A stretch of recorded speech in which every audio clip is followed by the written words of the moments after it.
Hi, can you hear me? How's the sound? Hi, can you hear me? It's a little bit loud. It's a little bit loud. Let's see, I'll just stay back.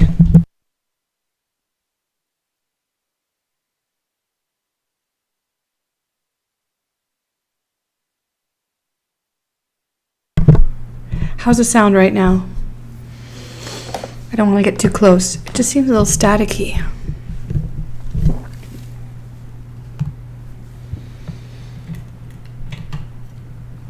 Is that all right? I can't get too close to the mic or it sounds like I'm screaming.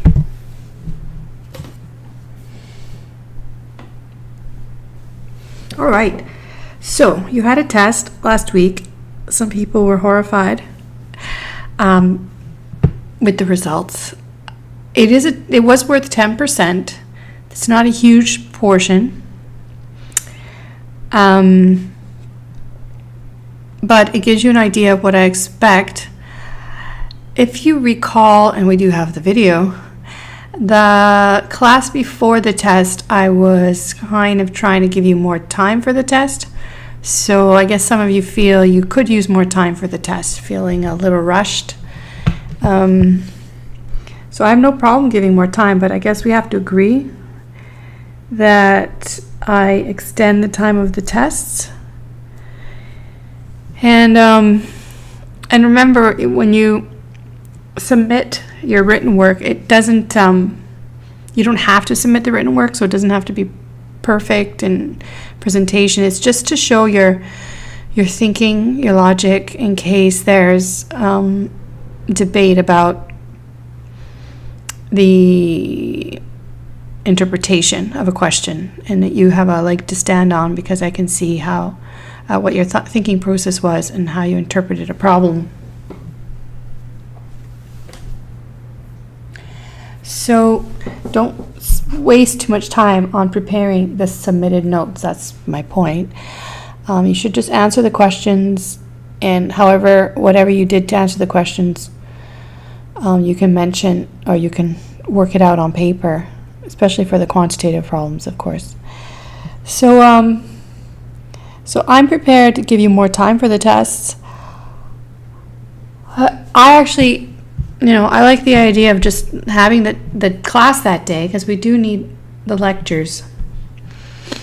So for test dates,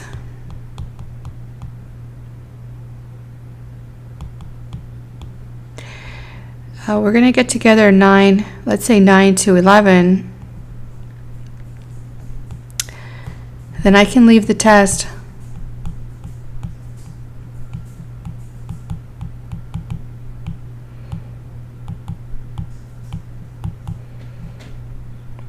between 12 to 3 or 1 to 4. So you get 3 hours. I don't mind. I don't think you need 3 hours, but probably after an hour and a half, you should have an idea that what you know and what you don't know. But anyway, it might be a little bit different now that you have access to all your resources, and maybe more time allows you to get through more of the, dig through your notes and have some revelations in doing so about how to answer problems. So anyway, so I'm saying at 9 to 11, so we can have a class that day, but not a full 3 hours, not a burnout class. And then you can refresh a bit, with an hour or 2 hour break, and then take the test. How does that sound to people? You can text me privately if you like to. So this is the thing, we need the dates. Let me get the dates up.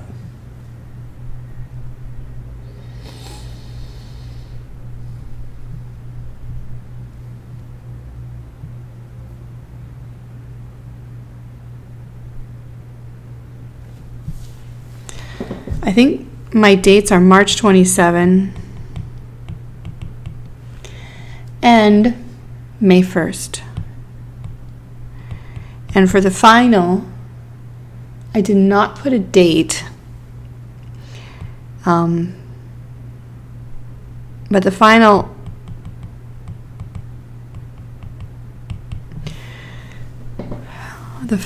is usually 3 hours. So what do you guys think? I have my phone here if you want to text me privately about those dates.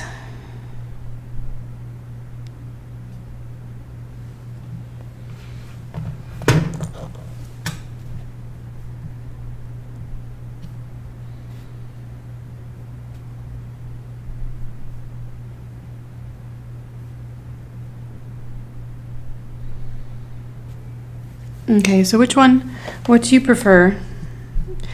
12 till 3 or 1 to 4? So option 1 or option 2?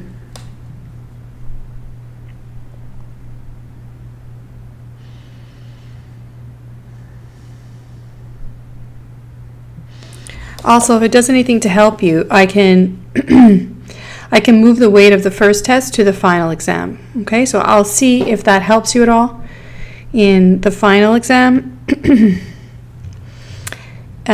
So I'm going to make a note about that in case I forget.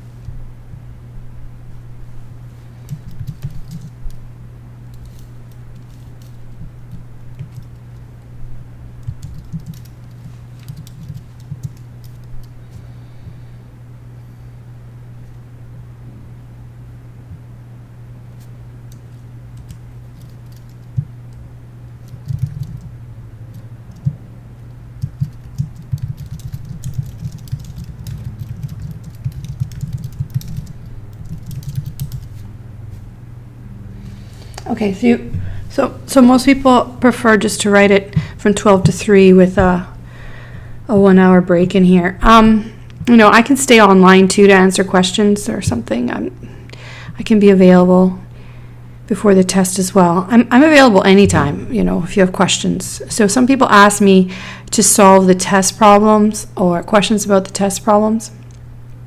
I don't want to do that right now just because I need these hours for the class, but I can do a review class. I can review the test one day.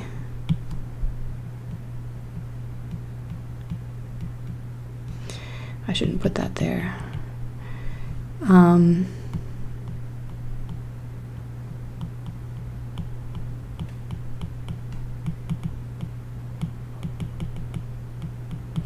I can host office hours and solve test 1. I can just record it and put it online. Or you can be in attendance. So I'm trying to think of when I can do that. I can do that. It shouldn't take long.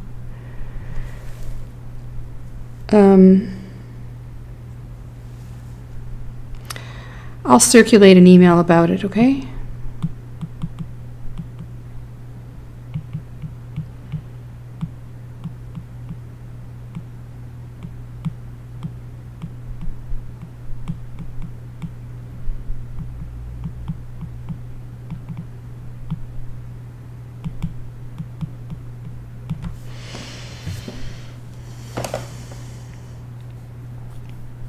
So I'm going to circulate an email to determine the date and the time. All right, so with that, I want to move to the Unit 3 material. And Unit 3 material, unless you have any comments, let me see if you have comments before I continue.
Okay, no comments. All right.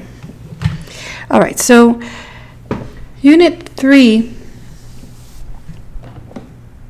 Oh, let me just say, if there's any question on the test that you really want to see the answer to right now, let me know. Maybe I'll do one. Unless you figured it out. Maybe there's something gnawing at you. You really want to know the answer. Let me know.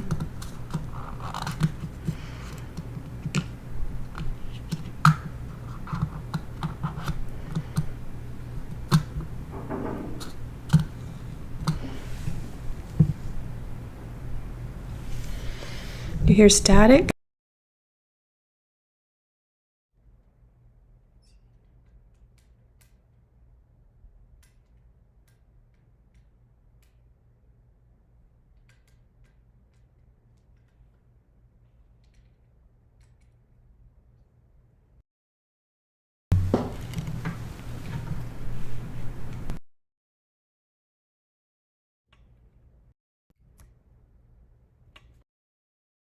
Any better?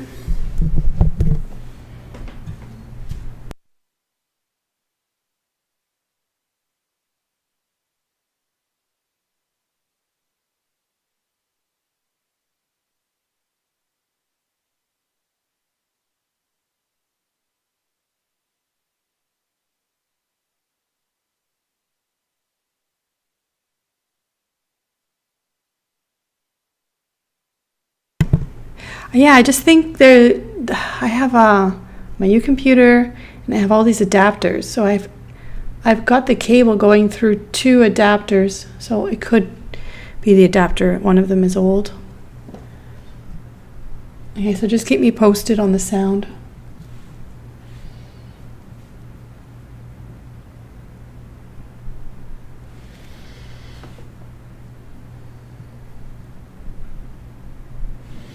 I'm not sure why you see that live button. Okay.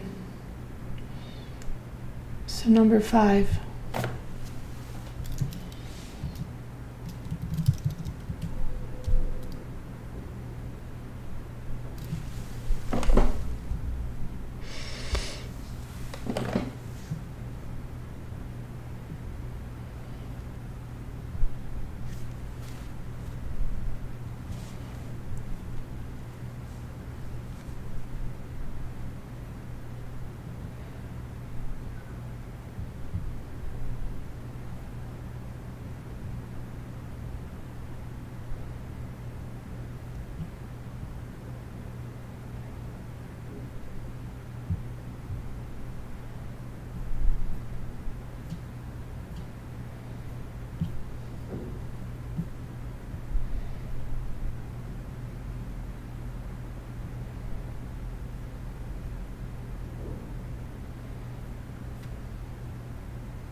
Okay, the questions of the test were scrambled, so number 5 for you would have been different from number 5 for other people. So tell me give me the first few words of the question.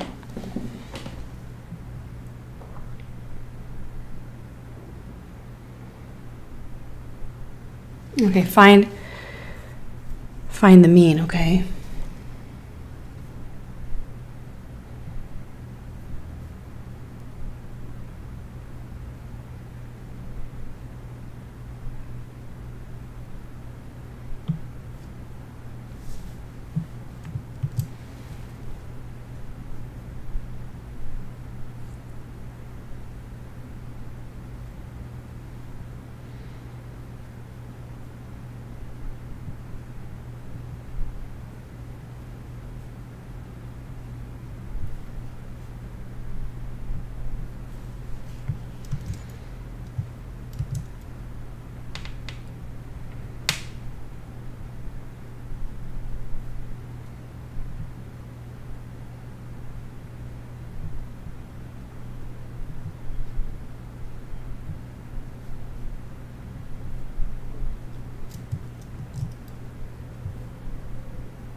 Is this it?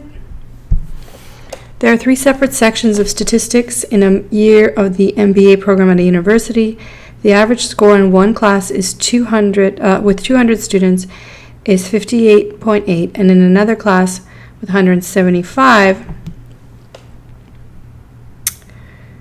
it's 59.6. If the mean score for students in all 3 sections combined is this, what is the mean score in the third class? So what you have is the result of a test for, of a course.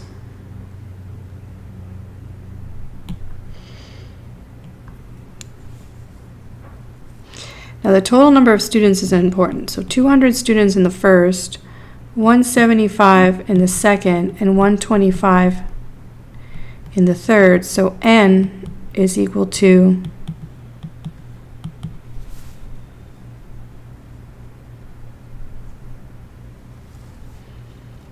this is the total, sorry. Okay, no, this is the total. Okay, so this is the total. And when you add those, it's 500.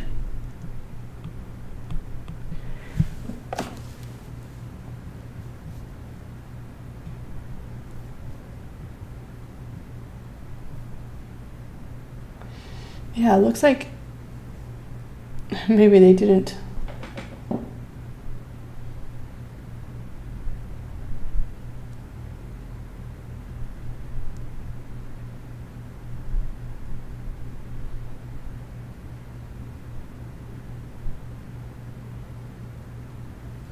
Okay, I'll just answer those 2. Gerardo made 1 and Omar wrote 1. All right, so in the first class, the score was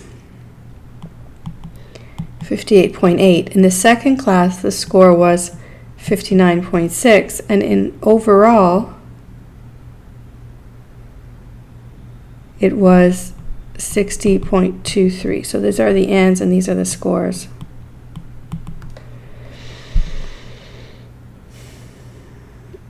And you want to find out what's the score for the third section. So,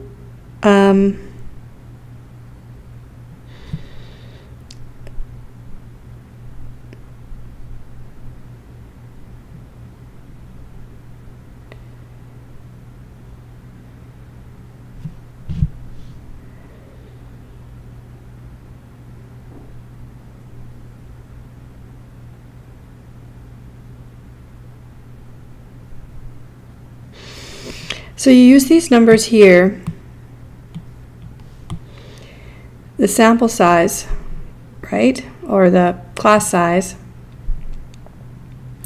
together with the grade.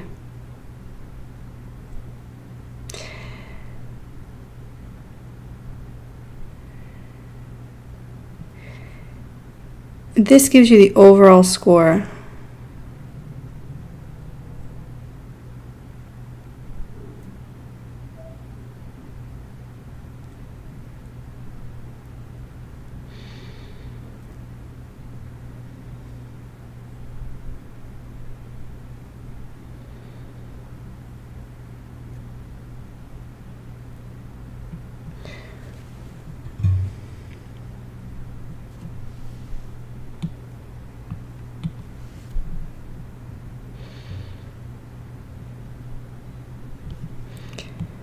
So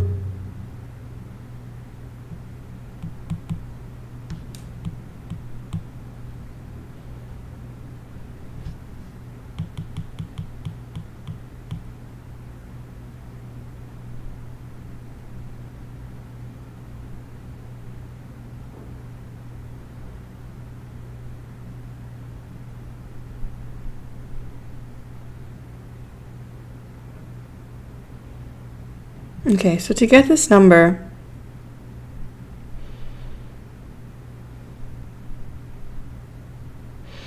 this is going to be equal to the total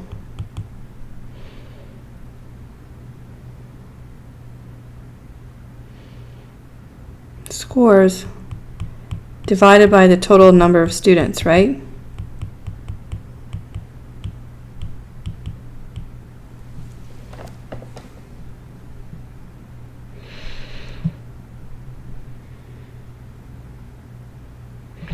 Now these are averages.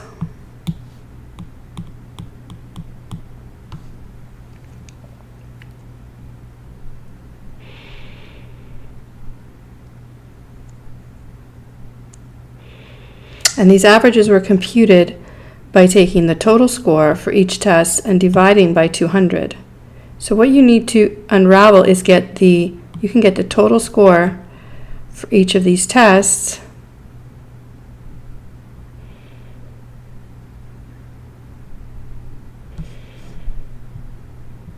To find this one,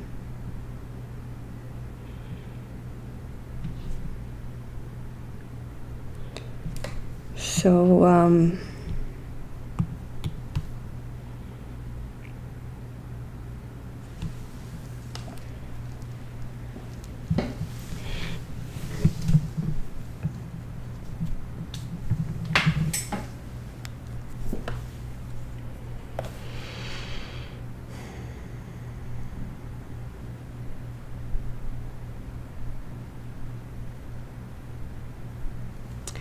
So going test by test, you can get the total score by multiplying these, right?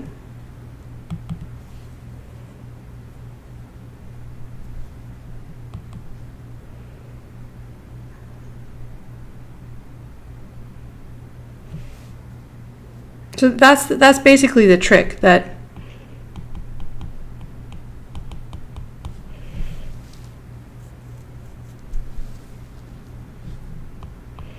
there's a relationship that the average is the sum divided by the total, or you can get the sum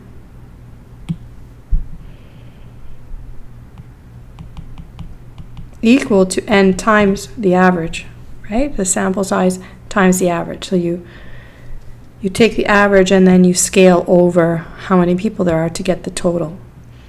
So you do that across the board, and you can find the missing number here.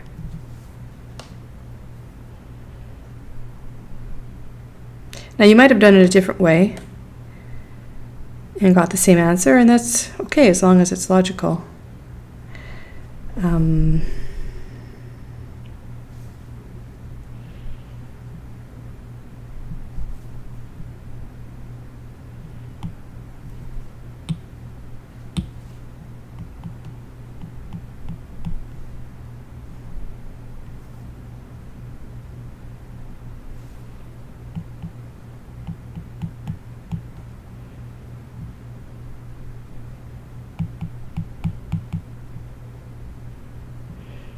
I'll just call this is what we want, so I'll call this I'll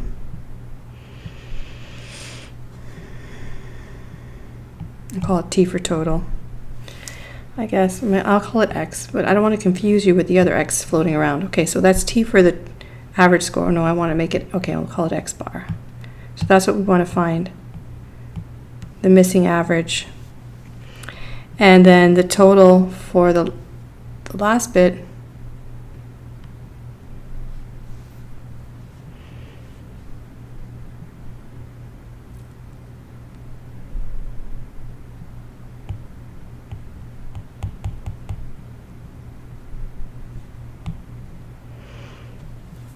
so you see how you can figure this out?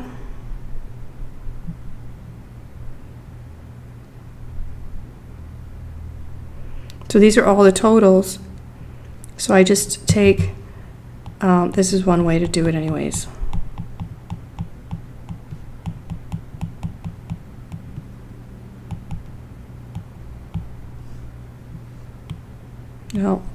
Now some people will say, oh, I haven't done math in so long. This is just, for me, this is logic, common sense. Don't think about it as having to take a course, other than what you know what an average is, and go from there.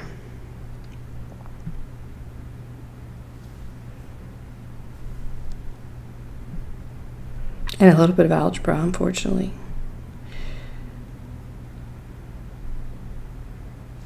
that the answer?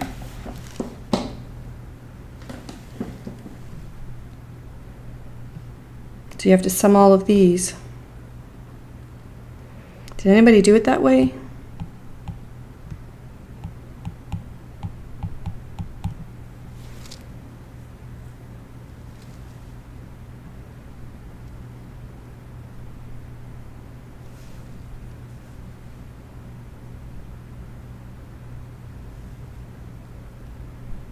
No, I did something wrong. Hold on. Hold on.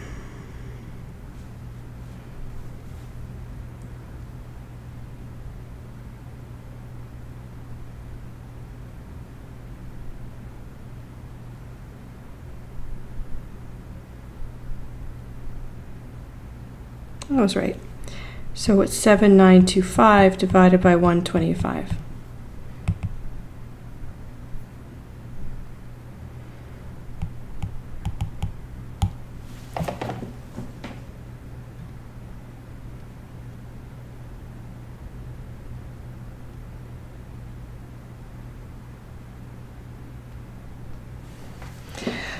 Okay, so the important thing was that this is the average, but this is the total.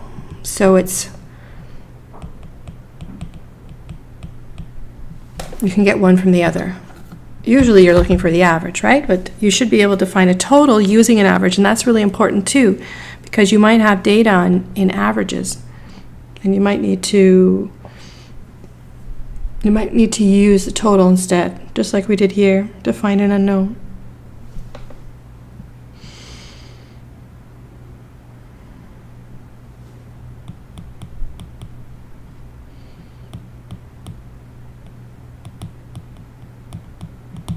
All right. So recap. These are the information. This is the information on the sample or the class size. This is information on the average score that they give you, but we don't have this one. This is the one we want.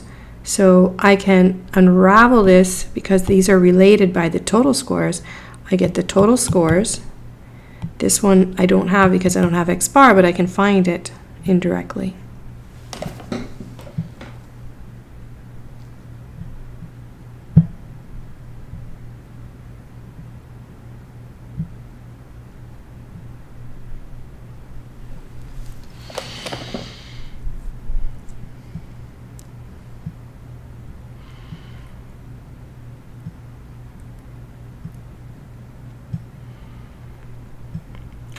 Yeah, if you just average those, that wouldn't have been right. You needed to take account of how many students were in class.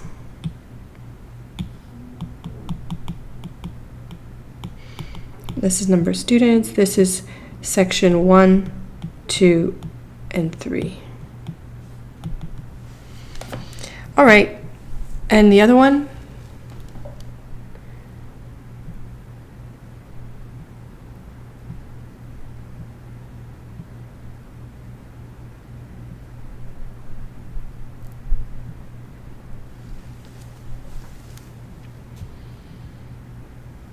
Okay, Omar, the question you ask is a backward problem. And let me put it up. So you should be taking the time, if you didn't get a chance, to go through all the videos that cover all of the notes so you can do all of the problems, and then you'll be ready. Unfortunately, that's what it takes. Time.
Okay, I'm just getting the other question.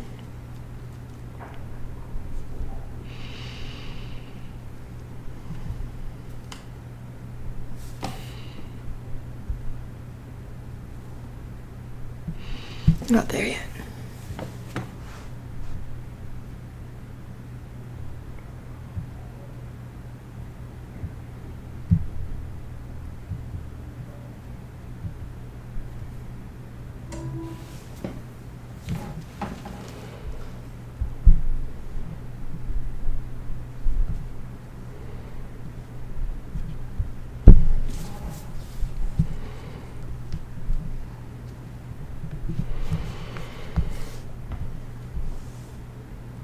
All right, so percentage grades in a large geography class follow a normal distribution.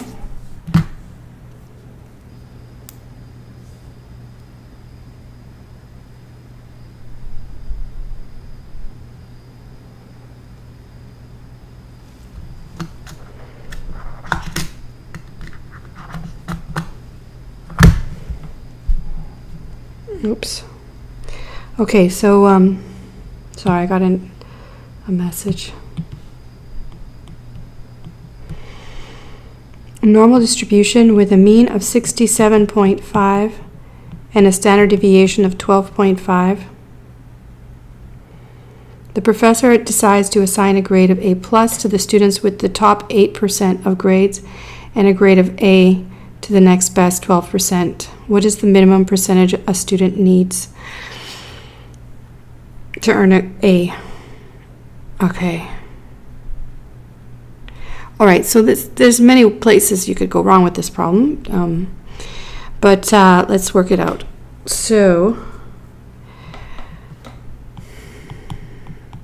this is a backward problem. The way that I know it's a backward problem is that I give you percentages here and I ask for the grade.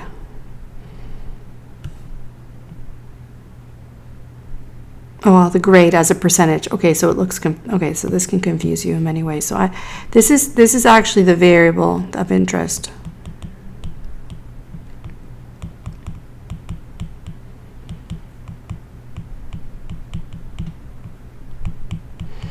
In units of percentage.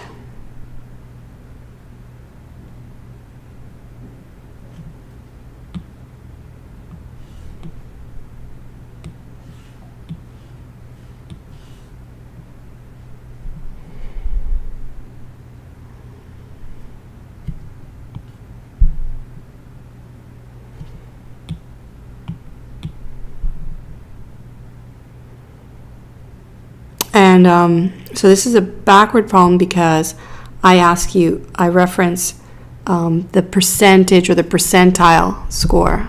In this case, it's going to be backwards. Well, it's backwards because I'm giving the percentage and asking you for the variable or the grade or score.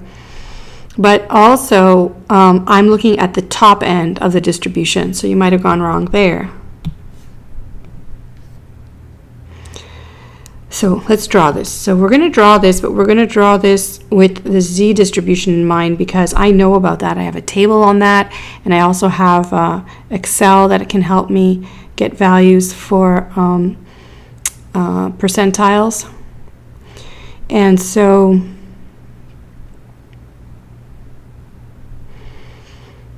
I'm going to, and I'm going to take an opportunity and show you how to get that in Excel.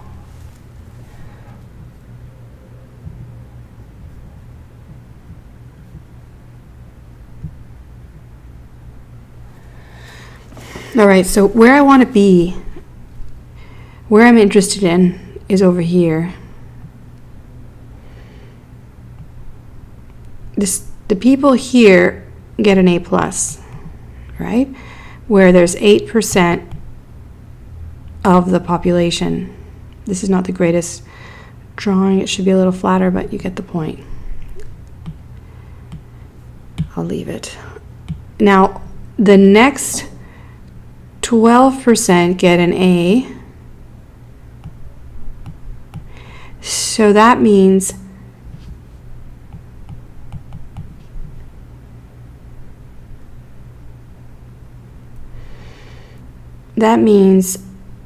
to the right of this position to earn an A, that's where I want to find. That's what I want to find. How many standard deviations am I from the mean to be there? That is with 12 here, 8 here, so that's 20 total. So to the left is going to be 80%.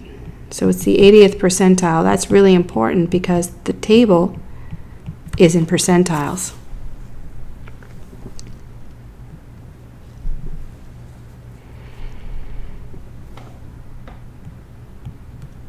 So that's what I look up. Inside. What do you get?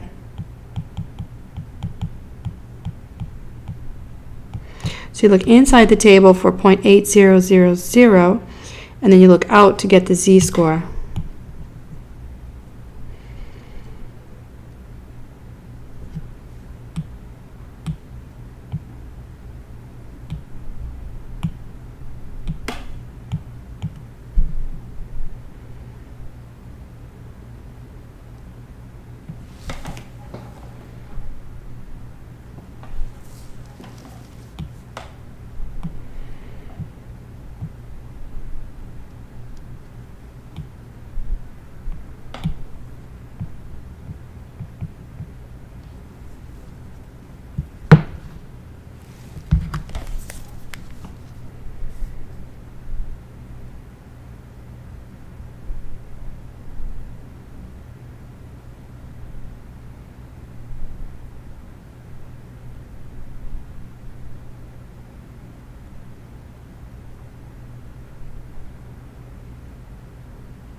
All right, so when you look up this value, so that you guys are finding your mistakes. Like I said, there's many places to go wrong. So then Z is going to be, when you look up inside, you look inside the table for 0.8000, you find that 0.84 is, so it's 0.84 standard deviations from the mean. So it's above the mean, but less than 1 standard deviation. So once you have that, you can translate that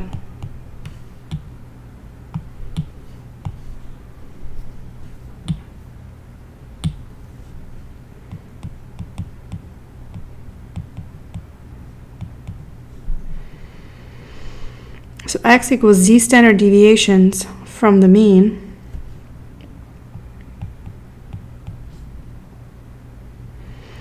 I use the standard deviation here, right? So that's 12.5 from the mean, where the mean is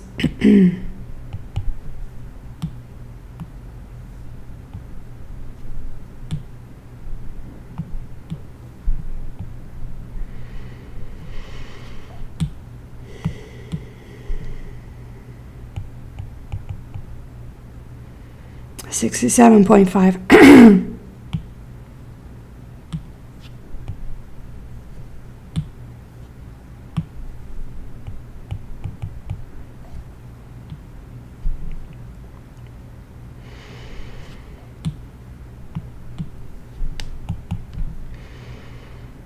And you get your answer.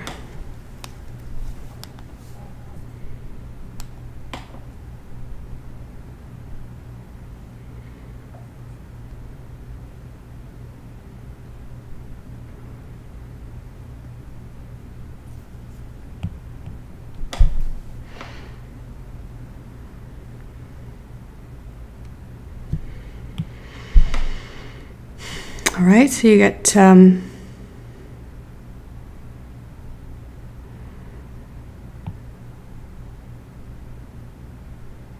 78. So what I want to do is show you how to get this result in Excel, and maybe some people will understand that better, or that's a way you can check your answer if you need to demonstrate, you know, your work.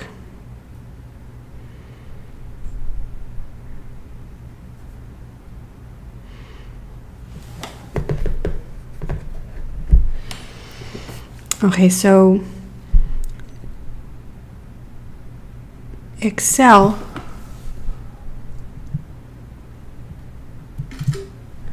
oh, the sound.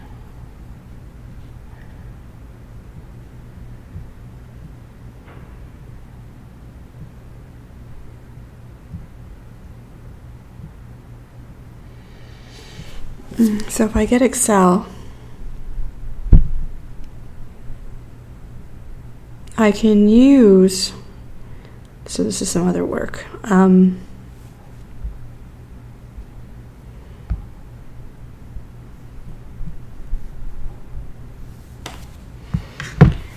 I can either use the standard normal of 0.84, so I could say equals normal distribution standard inverse. You see, I want this one. And all you have to put is the probability.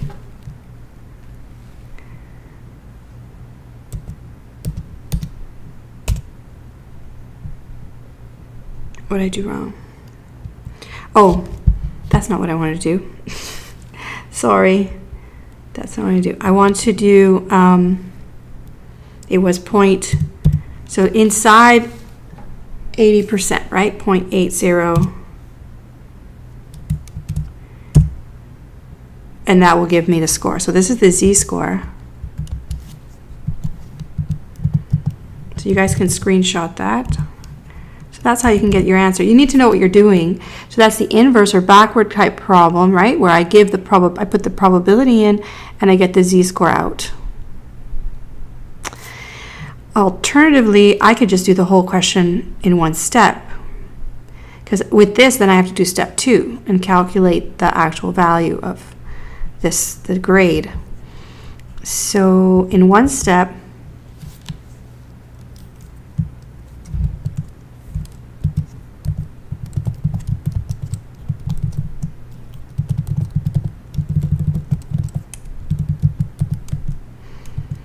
I can say equals NOR, and I can actually put the parameters of the normal distribution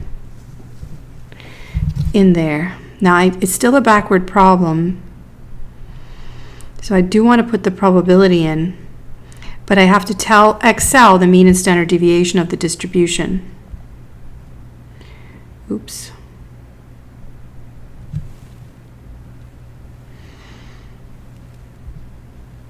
Okay, so equals NOR, and it's going to be an inverse. Now I'm going to put here the 0.8. So this is there's so many places you can go wrong here. Keep in mind when it's asked for probability, it's the position, right? The percentile. So I want at 0.80, the mean of the distribution is 675, and the standard deviation of the distribution is 12.5. And then you get your 78. You see? Now there's decimal places because your table only has 4, but Excel stores, I don't know, 25 decimal places or more. And so you're going to have, at least if it demonstrates or shows 4, it's going to show 4 here as well. So 5, sorry. Anyway, so it shows the decimal places. Got that? You like that?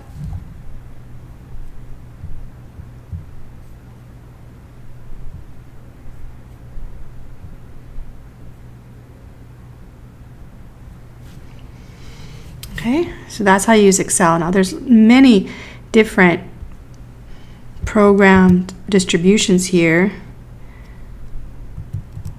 You get hypergeometric, you get Poisson, I think. These are standard distributions. Let's see if they have Pareto. Maybe not. No, okay. And okay, so they have the standard ones. Normal, let's see, the T distribution. Okay, so you're going to learn about these. We'll talk about these.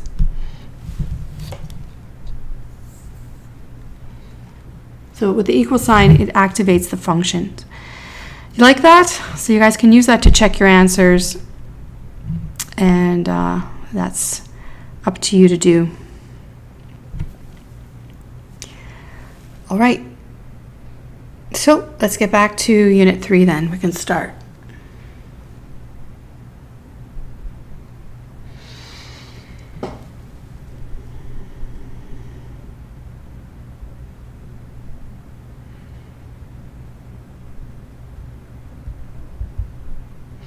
So I gotta go back to Unit 1. Sorry, it's Unit 2. The beginning of Unit 2. So most of Unit 2 is about one variable statistics, descriptives with graphs. But towards the end, or at the end, I discussed two variable analysis. Just like in the univariable analysis, you begin when you're given data. So we begin at the data stage, not at collection. Once you have the data, to visualize the data is your first step. So how do you visualize two variables at a time? You make a scatter plot. So a scatter plot is usually the Cartesian plane.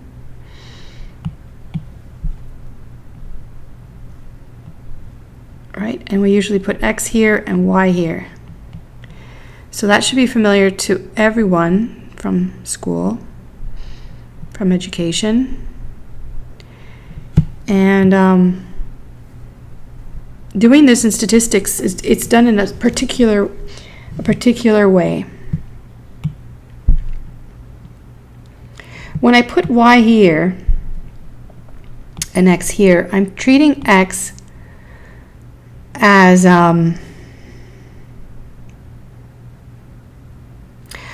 the explaining variable, the variable that explains Y. All right? Now, explaining or causing Y has an interpretation beyond just associating these variables. So you got to be careful when you do this. That's the major point you need to take away, one major point that you need to take away from two variable analysis.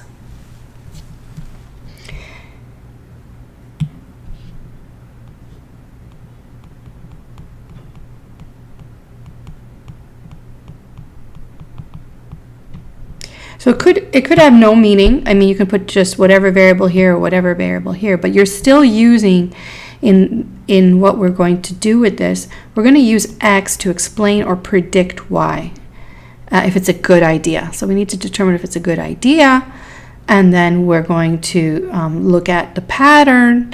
And in this class, we're only going to spend time on a linear pattern, but I will discuss different kinds of relationships or patterns, just briefly. So X acts like the explanatory variable, where Y is the response variable.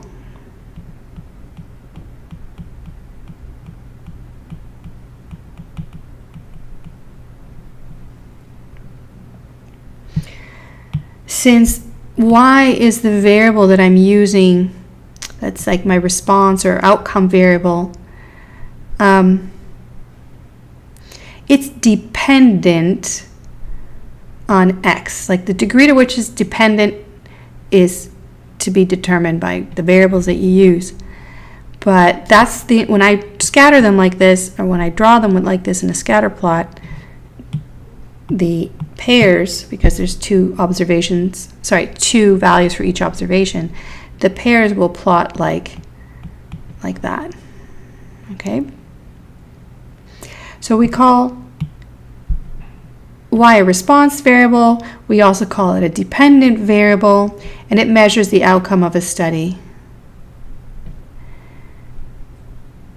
X is the explanatory variable. It's also called the independent variable. These are loaded terms, all right? And they have resonance in two-variable analysis.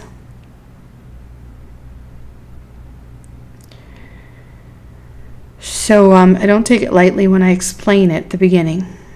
So you got to take a point. You have to reflect on how you're going to plot those.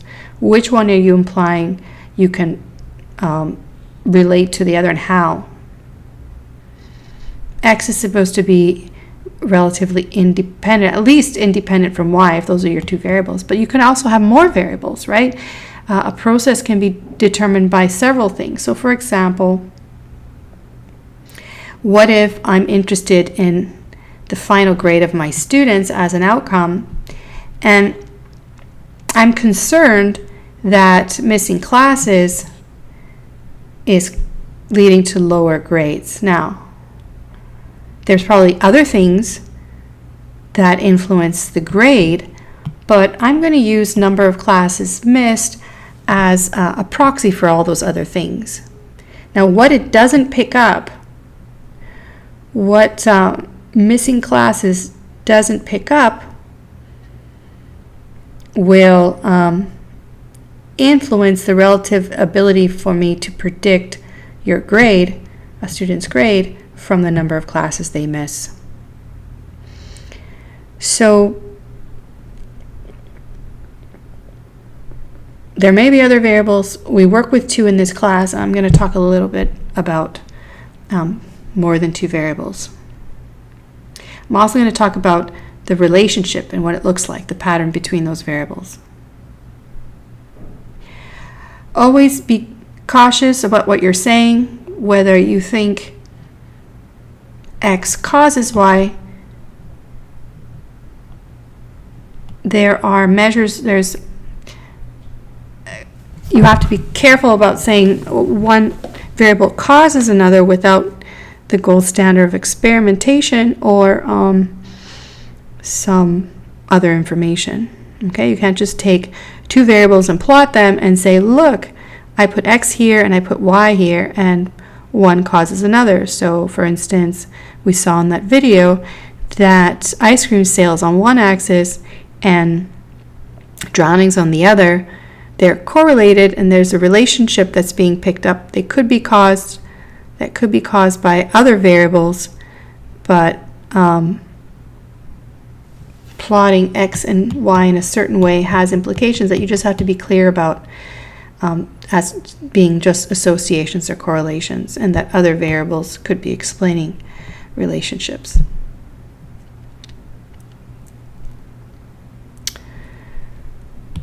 All right.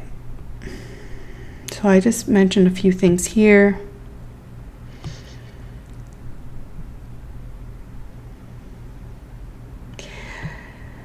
So, you've seen a lot of commercials with basketball players eating cornflakes throughout our childhood and even today. And the message, the marketing message is, if you eat cornflakes, I know you're going to be tall like a basketball player, your hero, or your mentor. Now, whether it's cornflakes is debatable. Maybe it has something to do with the milk. Maybe it has something to do with the ability of your parents to afford, or your guardians to afford, to buy cornflakes. I don't think they're that expensive, but access to cornflakes. Could be other variables that also have relationship to a child's height. But marketing exploits our biases, our tendency for biases. And so I'm going to look here in this exercise. So there are videos for these. You can rewatch this explanation in the edited videos if you haven't already. So here I have information on milk, because I think milk actually has a significant impact on height for children. So we want to look at the relationship between milk and height. I'm not saying it's perfectly predictive, but maybe there's an element of predictability or influence that drinking milk has. So I made up these numbers. They're not; these are not actual values, to make this point.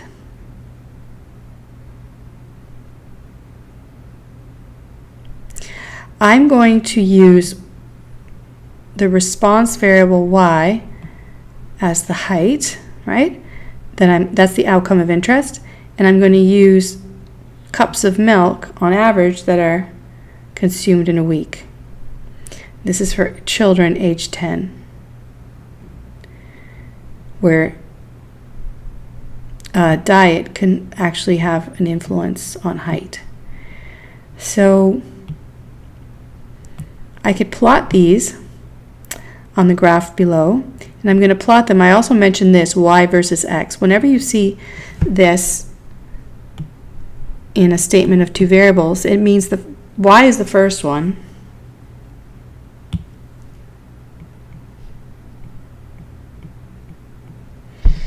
and x is the second one.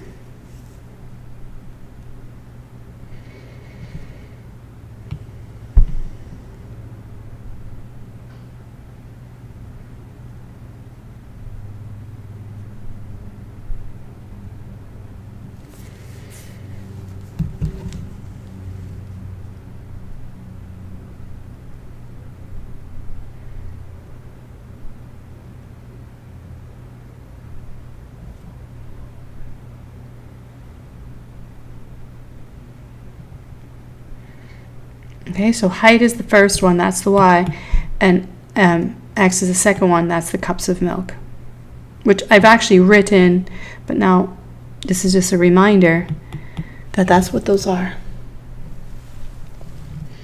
So if you plot these on the axis below, and I recommend you do it, now you can pull up the annotated notes and see that.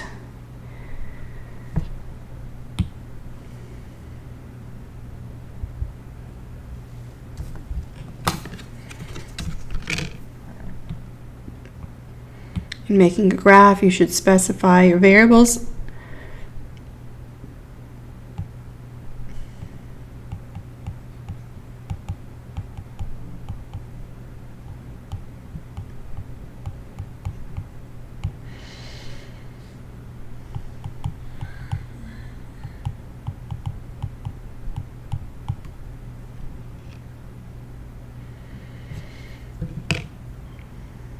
And for x, I go as low as 2, so I can actually mark them 1, 2, 3, 4.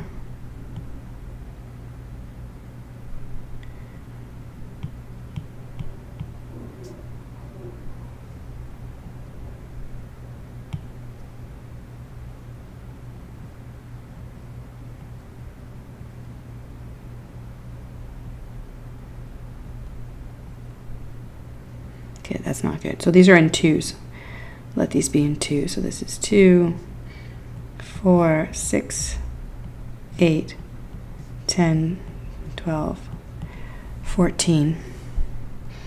And then on the other axis, the numbers start relatively high, right? 42, and only go to 60. So what I'm going to do is make a break in the chart, and I'm going to start at 40,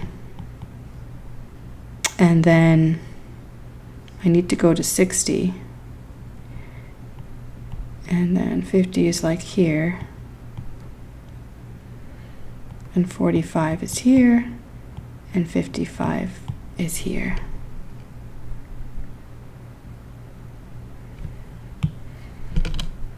So 14 and 60 will put me here.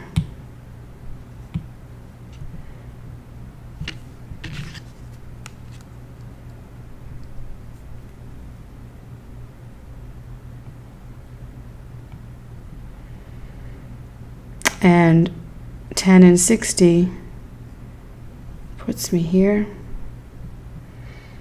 And 8 and 48 somewhere around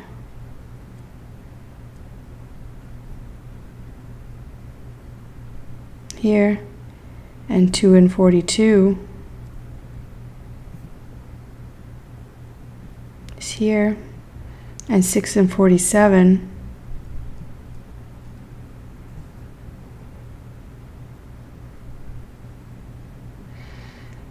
is here, and 9 and 55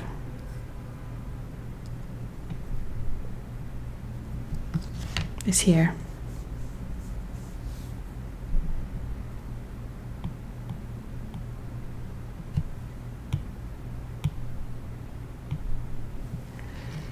Okay, so that's my scatter plot, and now I comment. Basic questions. So what I've done in this unit is I've presented like 10 questions that you'll come across. So you just got to know how to answer those questions. Okay, so you practice, you rehearse answering the questions. The first one of these is, well, it's a set of questions in one. So create a scatter plot.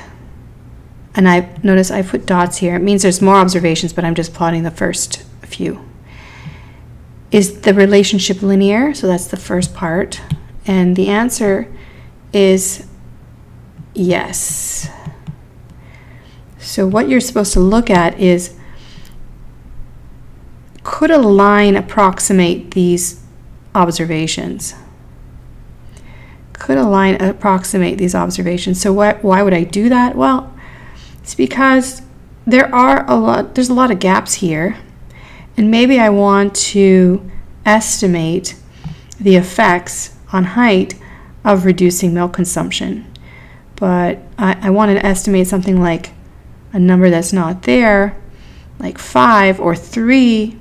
I want to be able to estimate. So this is the sense of one predicting the other, or X predicting Y. The prediction would fall on a line. That's basically the response to the question, is the relationship linear? What does a line mean? It means, well, this is a linear, it's called a linear trend. And to get from one point on the line to the other is a ratio, a specified ratio. So if I go just a little bit off of the line, so let's just drop a line. Let's say this was the regression of the perfect fit line. Now the way that it's drawn, that's not a good one. The way that it's drawn should be so that it fits closest to all the points in the vertical direction, and we'll talk more about that. So there's many options, right? I could use that one, I could use a different one, but the best one is going to be the one that floats between the observations in such a way that the residual, we call it the residual, the distance from the observation to the line on the top is offset by the observations on the line, the distance from the observations to the line on the bottom. Okay, so it floats like a mean is a center of gravity for a distribution. So like a mean balances,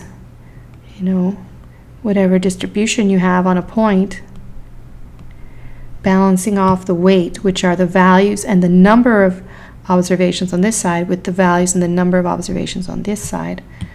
So we have also, if it's skewed, we know the mean is pulled a little closer to the tail to balance off that weight. All right, so in the same way a mean is a balancing point, this line at every, it's a continuous line at every position is floating perfectly between these dots. So the green ones you can see is not the best one. Let me erase it. Try another one. Oh, I don't want to hit any. So you get the idea.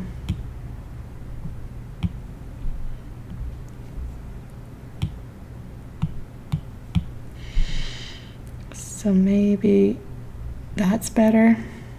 Okay, so we'll talk about finding that line, but you're not going to draw it. It's done by optimization, which is calculus that gives a formulaic or it gives you a way to, the calculus result gives you a way to find this line. So we have to learn about the equation of a line. There's videos that teach you or review in the edited videos from Moodle that are on YouTube, review how you find the equation of a line from a slope and a point. So we'll talk about that briefly. So anyway, that's the idea of the prediction. So is it a weak or strong relationship? That's the next question. That refers to how close the points are to that prediction line. And in this case, they're relatively strong. So I'm going to say strong. And in the next slide, I'll show you the difference between strong and weak. And is it positive or negative? So when I say positive, does y follow the movement of x or the trend of x? So if x, so remember, statistics is about averages and relative measures. So we're going to talk more about this too, but what you want to do is look at this as though if x tends to be higher, so most of the values are split up here, so this would be, if I divided them in two, x would be lower over here and x would be higher over here, right? So when x goes high, y tends to go also high, right? So when x is a larger number, y is a larger number, and it goes up in a positive direction. So this is a positive relationship. Conversely,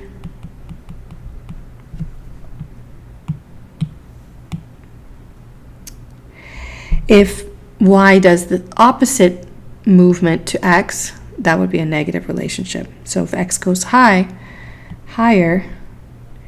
y would go lower instead of higher. And that would make a negative correlation. It would look like, okay, it would look more like that.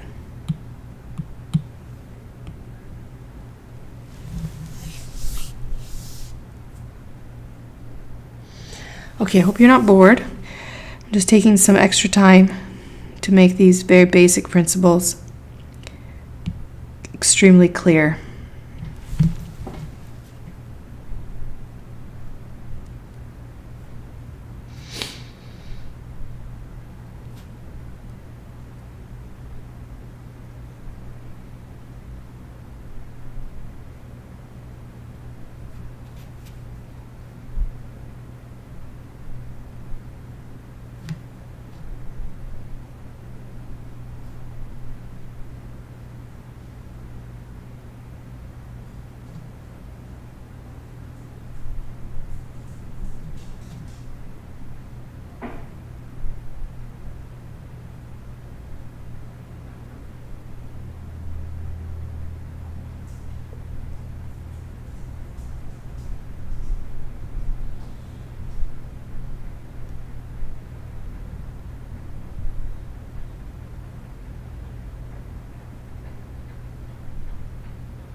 Okay, so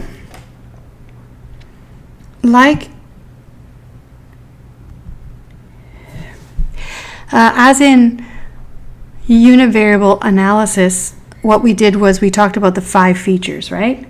When there are 2 variables, the comments and the reflections on the distribution, the kind of reporting you have to do, has also a systematic approach. It's different, but there's a systematic way to approach that. And that's, I guess, the nature of my questioning. So when you get variables and you're asked to see if there's a relationship, there are a number of questions to answer, and I'm going to present those questions and how you answer them, okay? So first, we make a scatter plot, we look at the overall pattern, and we look for the regular pattern, and we look for curiosities, any deviations from the pattern. We describe the overall pattern by the form, if it's linear or non-linear. So is it a line, or is there a pattern, but it's not a line pattern? I guess I should write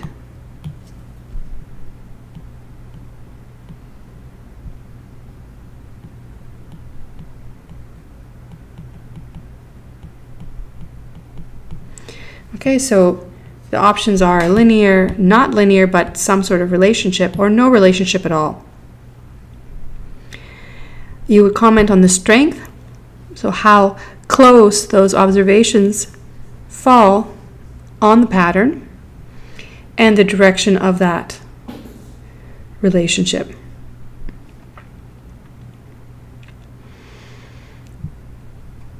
You want to be clear if it's linear, and if so, we go to this next step of calculating the measure of that relationship. It's known as the correlation coefficient. The symbol we use is R for a sample, so that's the sample correlation coefficient. And the higher the R, let me make a note here, where R has limits. R is between -1 and 1. That just means falls in or included in -1 to 1. So it has limits. So the higher or the more extreme R is in either direction, the stronger that relationship. Okay, so that's the strength. The direction of that relationship is reflected in the sign. So R tells the whole story if you have a linear relationship. Okay, and then you can use R to create that line and make predictions. So that's where we're headed. But I need to talk first about other kinds of relationships that you might see.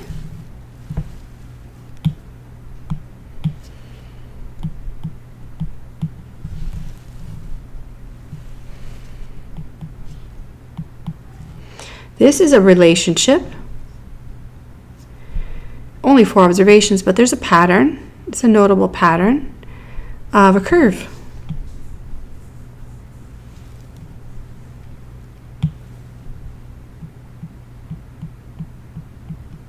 It's recognizable, and I could use, if I was able to estimate that curve, I'm going to blot out the values. Let's see if I can.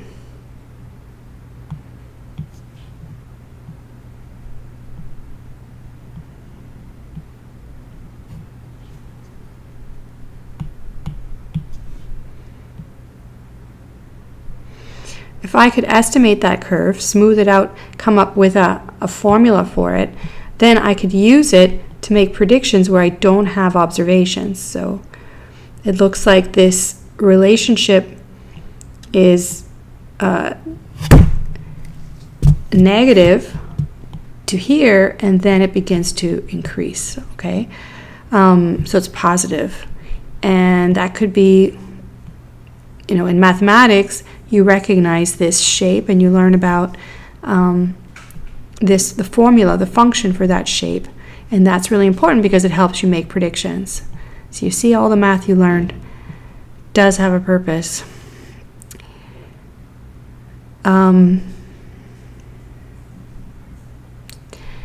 So this is, if you look at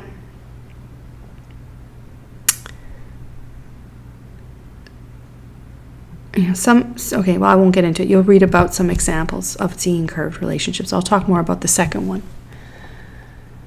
So that's a curved relationship. It is a relationship, but it's non-linear. So I can write that as well.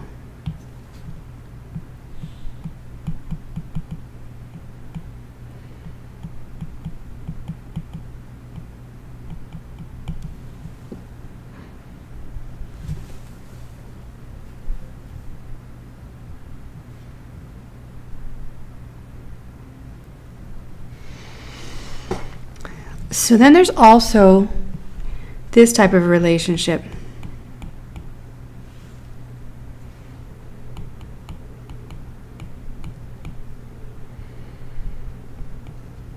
And the dilemma is, if you use all the observations, your comments on the first question would be that the relationship is, so if I was to try and visualize a line that fits closest to all the points, it would fall like really flat, like this.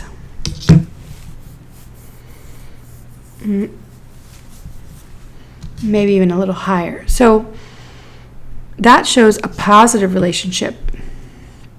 However, I see a natural separation of the data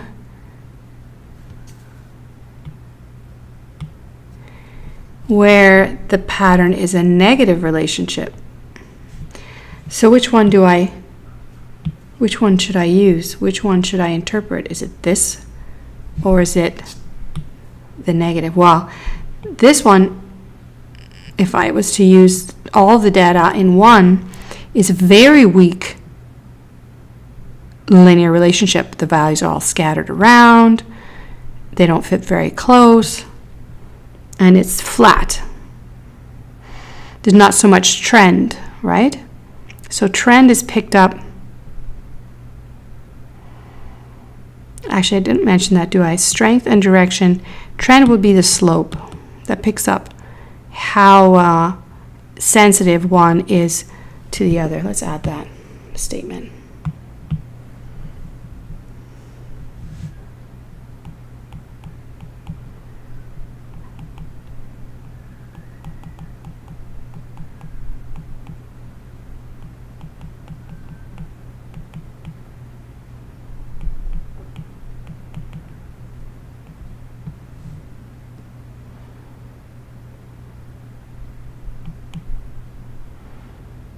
Okay, so this is an element of the slope of the line. And that's important. But a slope, like having some sort of relationship, the pattern of the relationship, the trend of the relationship, the slope picks up the sensitivity of the relationship.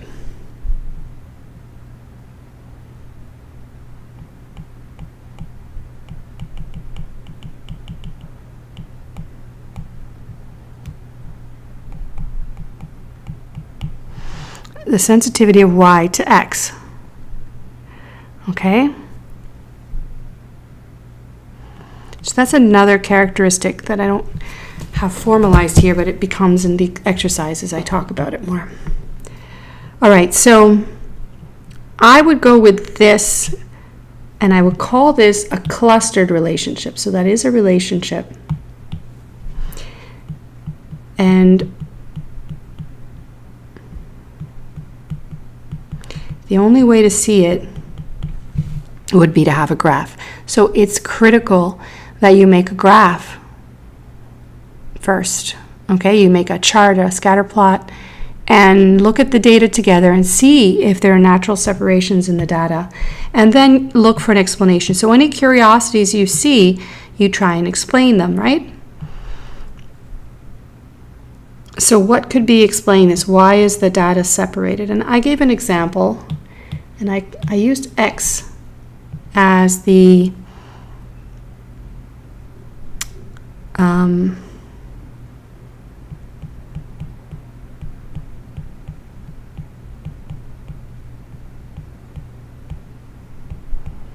The number of hours of watching soap operas or telenovelas.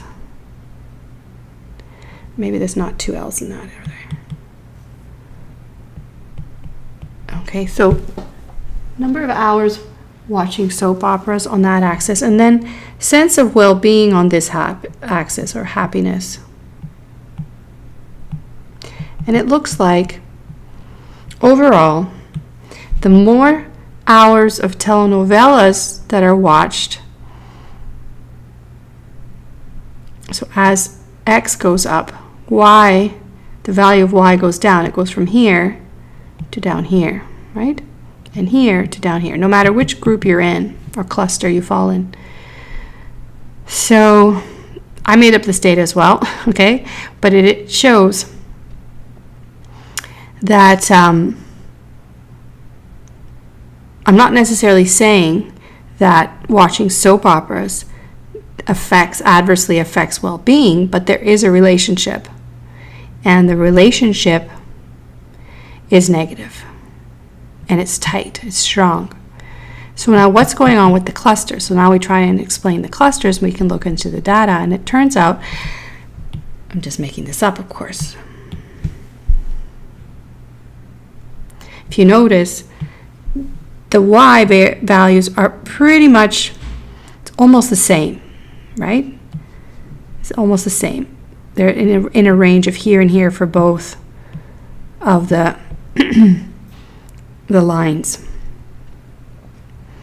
So these people are, on average, or their variation of happiness or well-being is about the same as these people. But what's different is these people watch less soap operas than these people, right? Less hours. So it turns out in my made-up story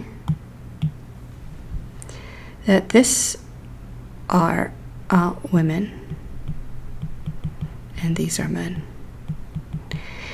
So it looks like there's a third variable that creates the clusters that should be used to divide so that I can analyze and compute the relationship between these variables, this R measure that I've talked about that we're going to get to.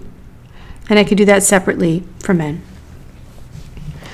Now, why would it be that there's a negative relationship, whether you're a man or a woman? Well, it could be other things, not just the novellas, but novellas are a proxy for people at home, maybe on disability, unemployment, or just alone. Okay, and those are risk factors for depression and escapism, and these people are watching lots of soap operas. And women just have a tendency to watch more than men. Men will watch sports to escape. So there it is. Any questions so far?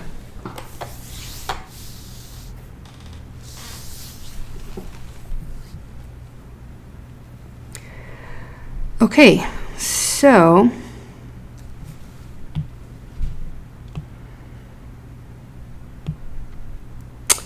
let's talk about R. So the first question is about the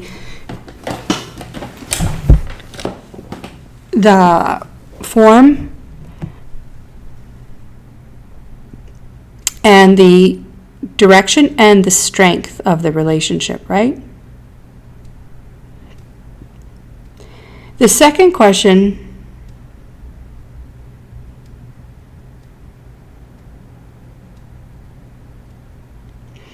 is regarding the R.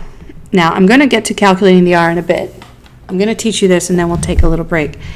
So, I mentioned that R is between -1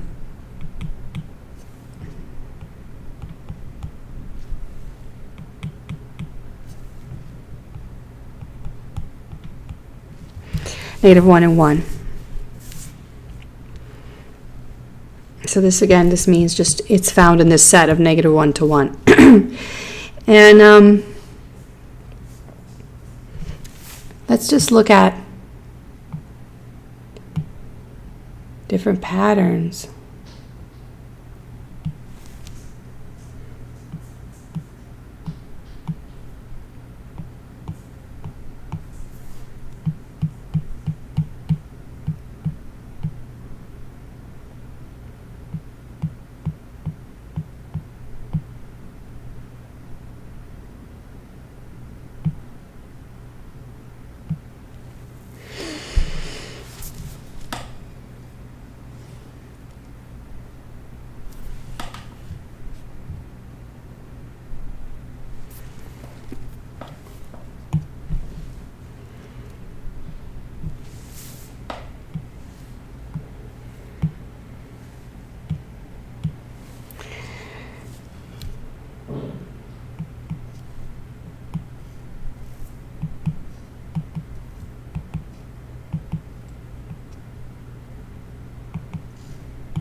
So here is an example of perfect positive correlation. Here, R is equal to 1, positive.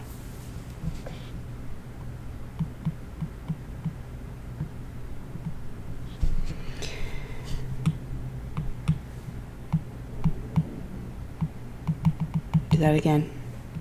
Now my marker is too thick.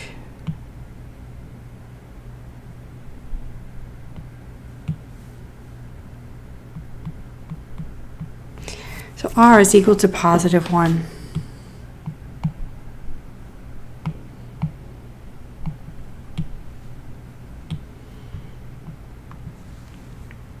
Okay, so what is R? Okay, the formula for R, we'll talk about in a moment, but it is motivated by the following logic.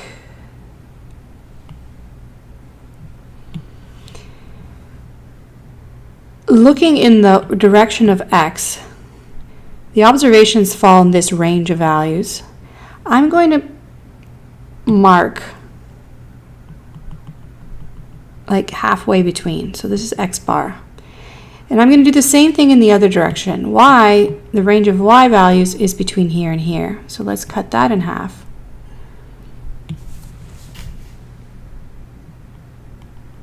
And by doing this,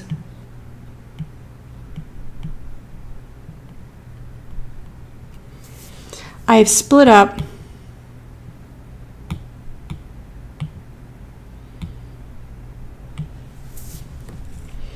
the observations into high and low values of X.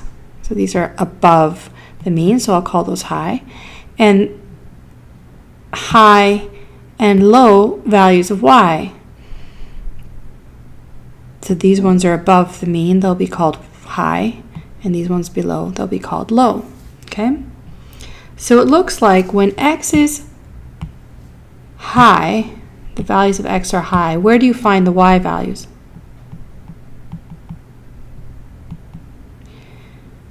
So when X is high, Y is all up in this quadrant. When X is high, Y tends to be low, and perfectly so. Sorry, what am I saying? I'm jumping to the other one. Let's do that again. When X is high, avoiding confusion, X is high above its mean. Where's Y? Up in this quadrant. So Y is above its mean or high. That's what I meant to say. And when X is low, below its mean, where does Y fall? Y falls in this quadrant, below its mean. So when X is low, Y is low. This is an example of a positive relationship. All right, and the relationship is perfect. So we write positive 1. Really, it falls exactly on a line.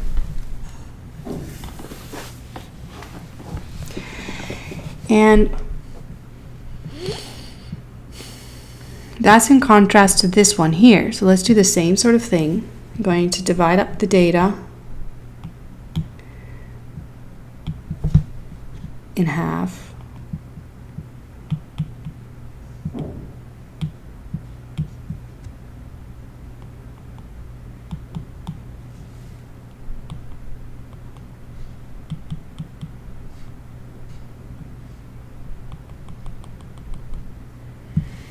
My crooked lines.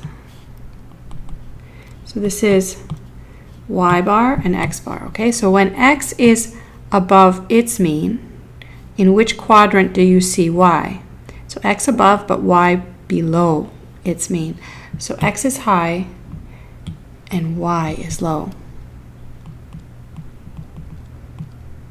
That's an example of a negative relationship. And then over here, when X is low, below its mean, Y falls in this quadrant, high, relative to its mean. So those are opposites as well.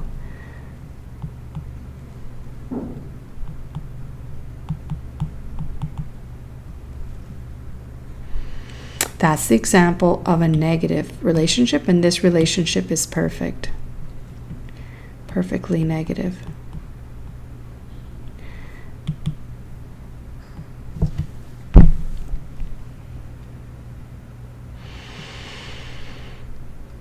All right, so now we have other scatter plots when you don't have a perfect relationship, right?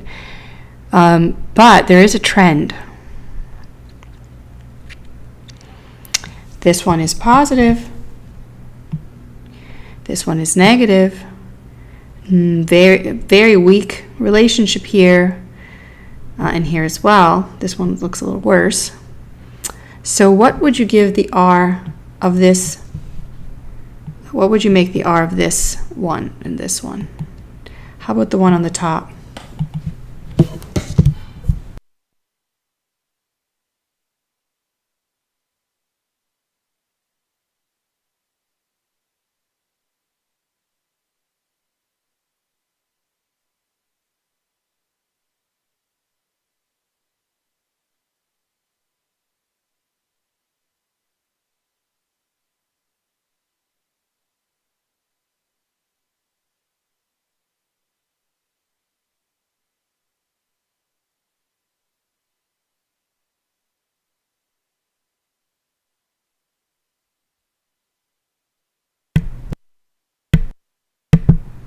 All right, hope you're there.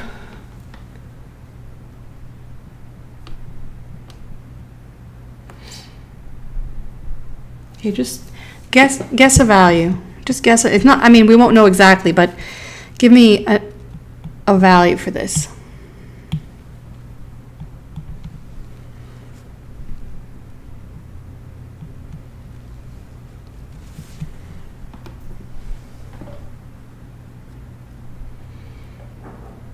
Yes, it has to be a decimal.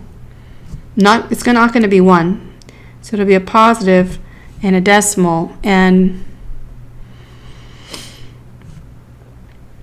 so let's show you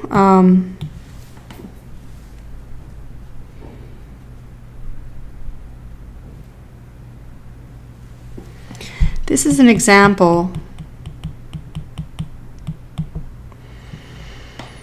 This is an example of a no relationship.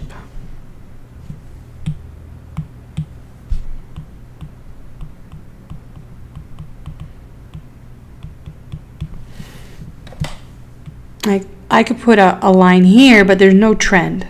Okay, there's no pattern, positive or negative, so just flat relationship, or flat. So that's an example of no, but there is a trend here. I could try and find a line that best fits floating in between the points.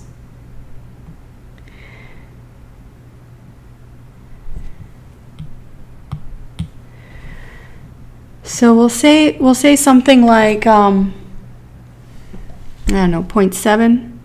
Say 0.7. Okay. Now this one it's got to be negative, right? This one's got to be negative.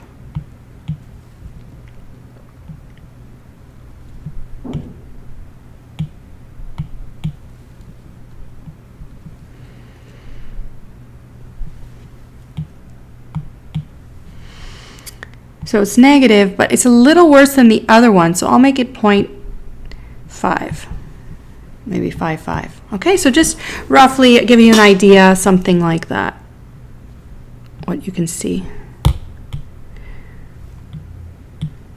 So most statistical software, and even Excel, will take your values and make you can actually ask for a trend line, and it'll estimate the best fit line, which we're going to learn how to do manually.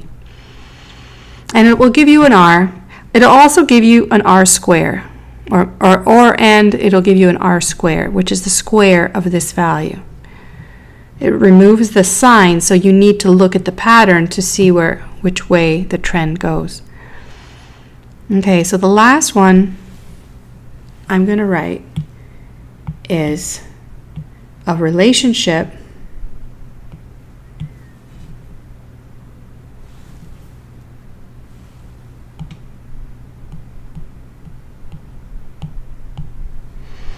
So this is a relationship, but it's not linear. Okay, so we write this is I'm going to get rid of this bolding.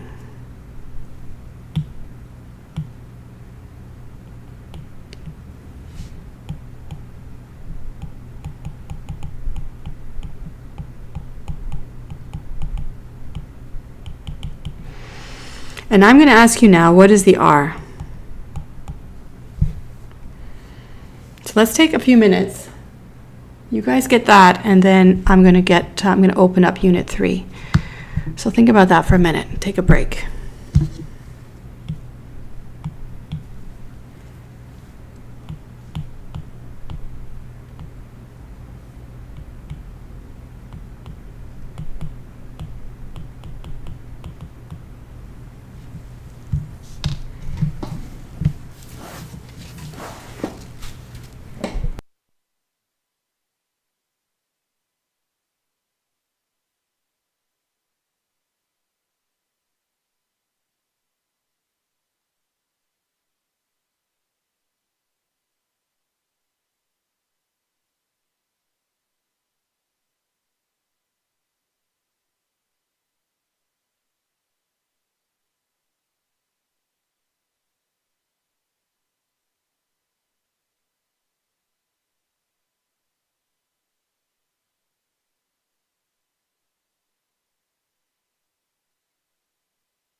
All right, I'm back. I wonder if you can hear the construction going on.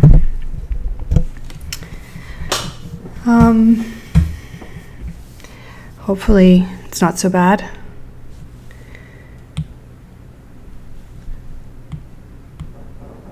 I'm just going to add a few here to make sure it doesn't look like some pattern. Okay, so the question was, this is a nonlinear relationship, what would be the R? So first of all, you shouldn't calculate the R for this, right? But if you did, so you shouldn't,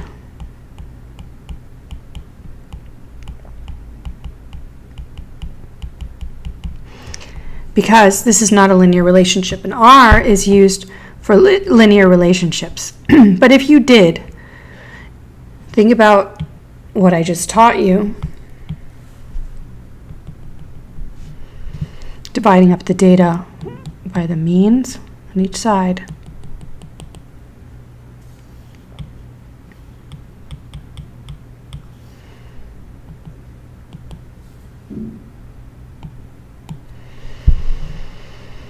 What you see is when x tends above its mean, there's values of y above their mean or its mean, and values below its mean, and then one right on the mean. So it's not clear, all right? And I'm going to show you the formula. I'm going to come back to this and how that influences the formula. When x is below its mean, same sort of thing. You have two observations here and two observations above the mean of y. So it's not clear, the trend. So this turns out to give you an R of 0 of no relationship. But you should be careful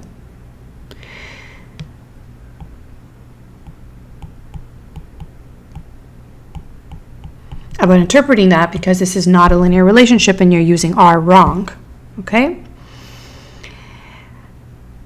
Some of you mentioned transformations, and I'm not going to spend time, we don't have a lot of time to get into that with the course, but I did give you notes on it, so people who want to learn about transforming this. So if you take a logarithm of these values, it will it'll transform that into a line or linear relationship. And let me think a second. If you make a transformation, I'm not going to say which one right now because it's actually curvilinear, so it's a square, but x squared. Without getting into that, you could transfer this and turn it into line. Those notes are also provided in the notes for Unit 3, but I'm not going to test you on it. So if you want to read those, you can. Okay. The main point here is you should not compute the R and interpret it. If you put this in a computer, it'll spit out the R for you. That doesn't mean you're going to have to. You should use it, okay? Because this is a nonlinear relationship. So it's kind of a trick question. And then I just have some exercises here. So let's move now to the Unit 3 material.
So I note that you can omit pages 13 to 18. So those are the topics of transformations and things relevant to economics and business. And otherwise, I explain that this discussion continues from that in Unit 2. So that's why we reviewed it. And some of my symbols are off. Hold on, let me see. This must be the Word document.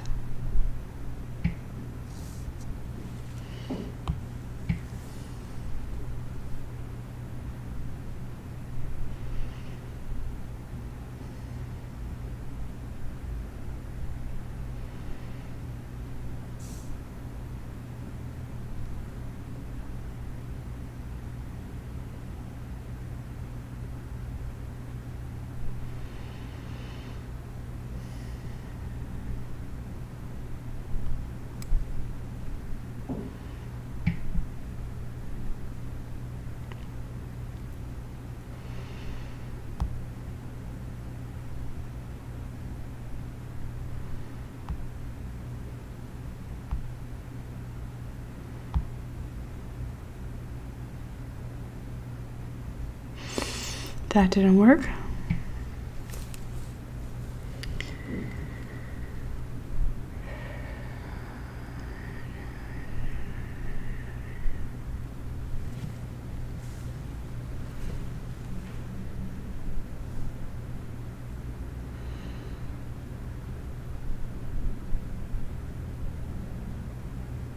Okay, hold on.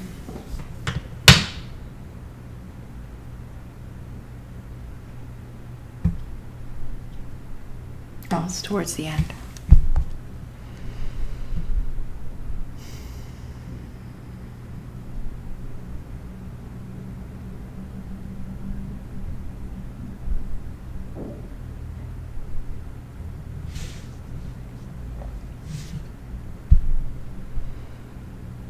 Okay, I got the PDF. All right, so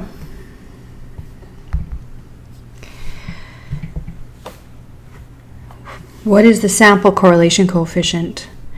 It is a statistic since it's a number that's calculated from a sample of pairs of data. It measures the direction as seen in its sign and the strength as seen in its magnitude between -1 and 1. So the R tells you how close those observations fit onto a line or appear to fall on a line. R is used when you see a linear relationship and your variables are both quantitative, okay? So you do not calculate an R for gender, for instance, and income. You have there's a different way to look at that, but it's not R. The values have to be quantitative. So either continuous or discrete. And this is the formula. So let's look at this formula together and tell me what you recognize.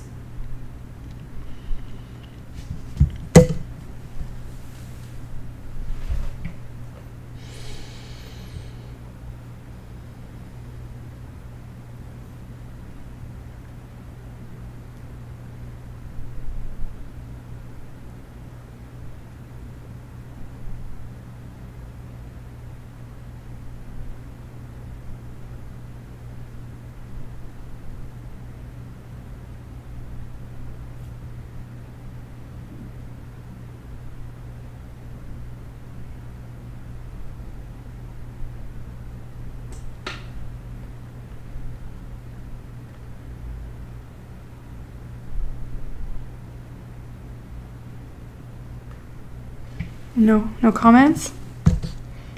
What do you see here that you recognize?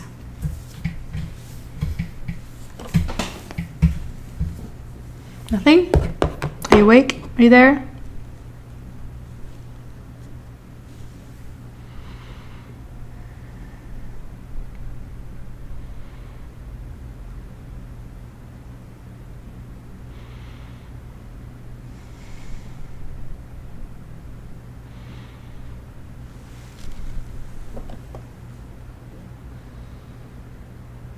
Okay, so Omar is pointing out so that's like You're just repeating what you see, but what, that's okay. So you have a mean, a standard deviation, but now put it together. What else do you have here? What is this? And what is this?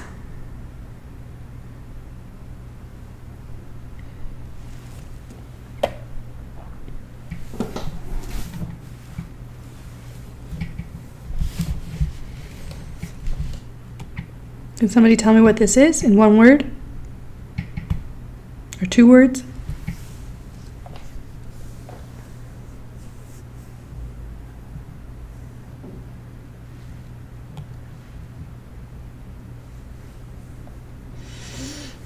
You don't recognize that? What about this? What's this?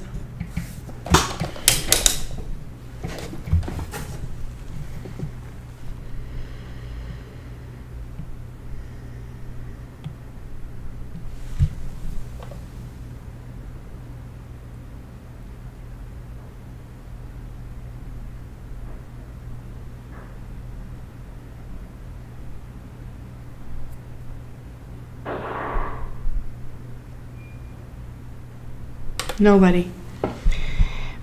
Let's write this a different way. What's this mean?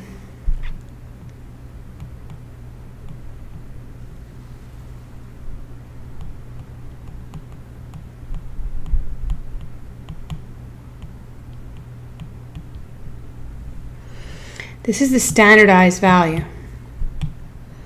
So what you're doing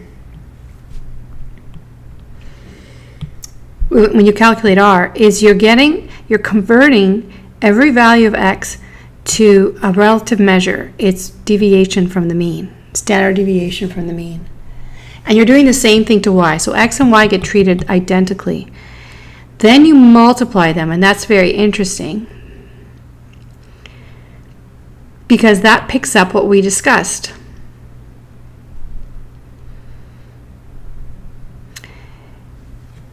So let's see. The pattern we discussed was, let's say, positive relationship. Positive relationship is where X is high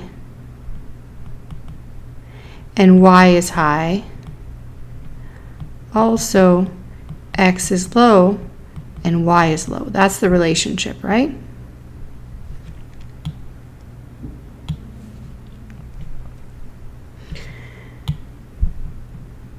So when X is high relative to its mean, what will this be?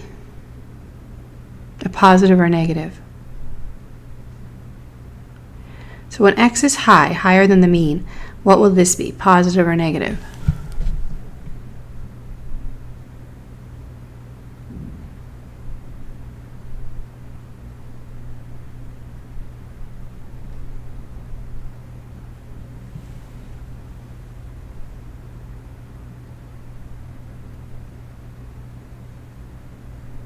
Remember to refresh if things get blurry. No idea, hey? Why are you having no idea? So when X is high above its mean, this will be a positive since this will be a positive value, and then you divide by another positive value. So this overall standardized value, the score will be positive. When X is high, this will be positive, and if Y is high, this will also be positive, and you're multiplying a positive times a positive, which gives a positive. So that'll contribute a positive value to the sum for R.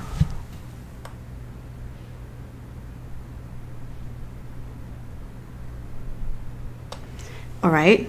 So what about when, so it's for a positive relationship, it also works for X being negative. So, sorry, for X being, for X being low, Y being low, right? So when X is low, this becomes what? Positive or negative?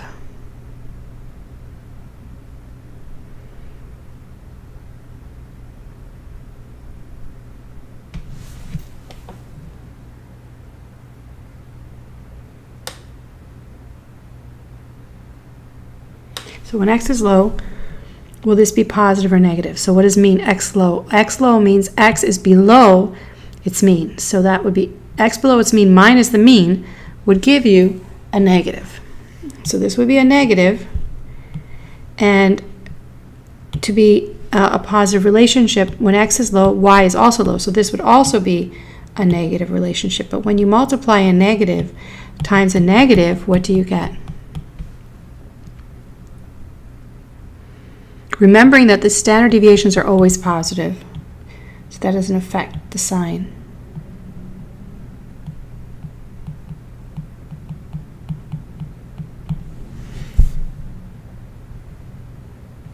So a negative times a negative gives you a positive. Again, you're contributing positives to R, so that's what makes R positive. When x is high, y is high will make this a positive. When x is low, y is low will also make this a positive. They reinforce each other, adding positive numbers. So that makes R higher and positive if that happens together. If they happen in reverse, that will be a negative, right?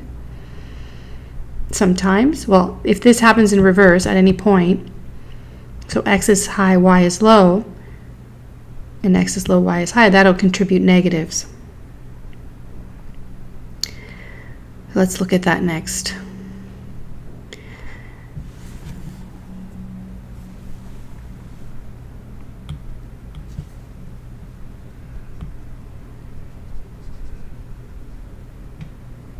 So by standardizing, you reduce the values to measures relative to their means, and then you can make them comparable. So let's look at the negative relationship. X low, y high, x high, y low. And it's not perfect, right? So it'll mostly be this for a strong negative relationship, but it could be the reverse.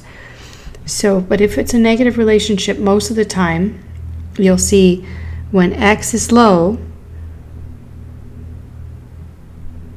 y will be high. So x low will make this a negative, and y high will make this a positive, and then that will contribute a negative value to R.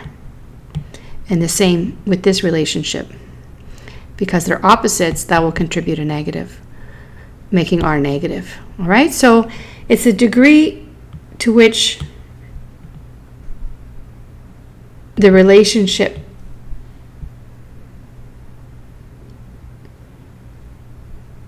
is consistently opposite that will make it more negative, or the same, which will make it more positive. And if there's a mix of both, you get something in between. All right, so that's it. That's R. So this is doing that, multiplying them together. You get a total, and then you divide by n minus 1. What does that remind you of?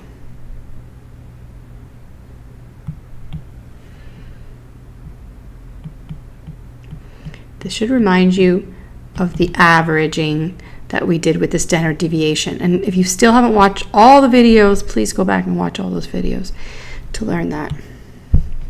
Okay, so it's an average of this phenomena, of these multiples of standardized values, trying to pick up the relationship and quantify it. Okay, so note. Let me erase this.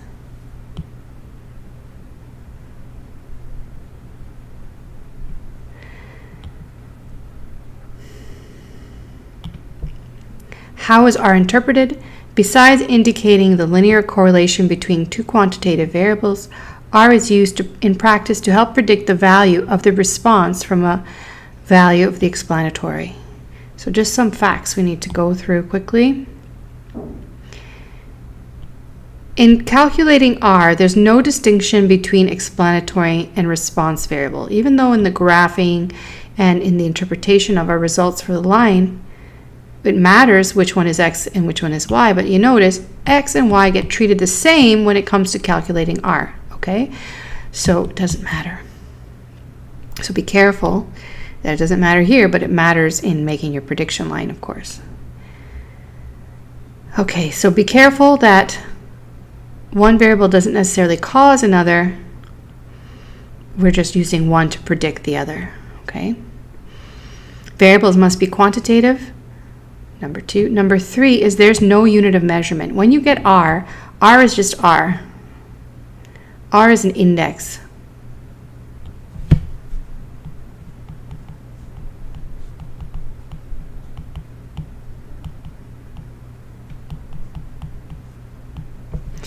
All right, so it's not a value with units. You don't say R something. You just say R.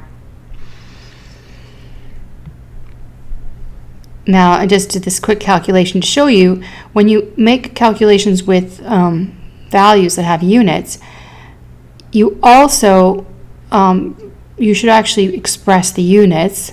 We don't, because they just cancel in the end. You see, so they just cancel. That's why I end up with a unit. And when I multiply a unit by a unit, in this case the standardized score,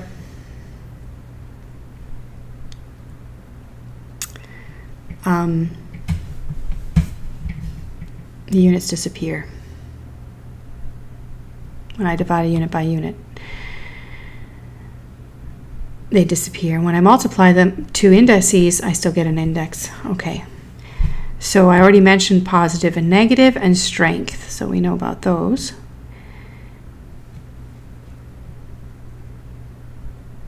All right, R only measures the strength and direction of a linear relationship, not curved or clustered relationships, no matter how close the values fit the other pattern. So here's something new. As you see, R depends on the mean and standard deviation. So just like the mean and standard deviation are sensitive to outliers or not resistant to them, they're affected by them, so is R affected by outliers. So R is strongly affected by a few outlying observations. It's thus important to consider the validity of outliers and to drop outliers resulting from measurement error, if that's what it is. Data entry error, you should correct them. And any kind of paradigm shift, you shouldn't be dropping them, you should investigate them. In terms of scatter plots or two-variable analysis, if we give outliers a different name, we refer to them as an influential point or influential points. And the way that we identify if something's an outlier worth studying or investigating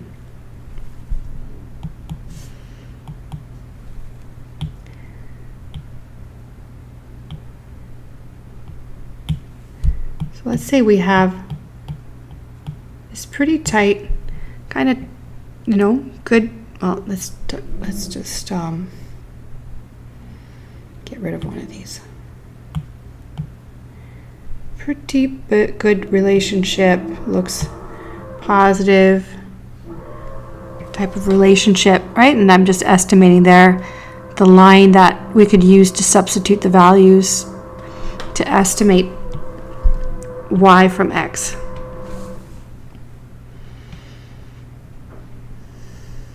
But let's say we went out, we got some funding to estimate another value. So let's say, so I have some examples in the notes talking about adding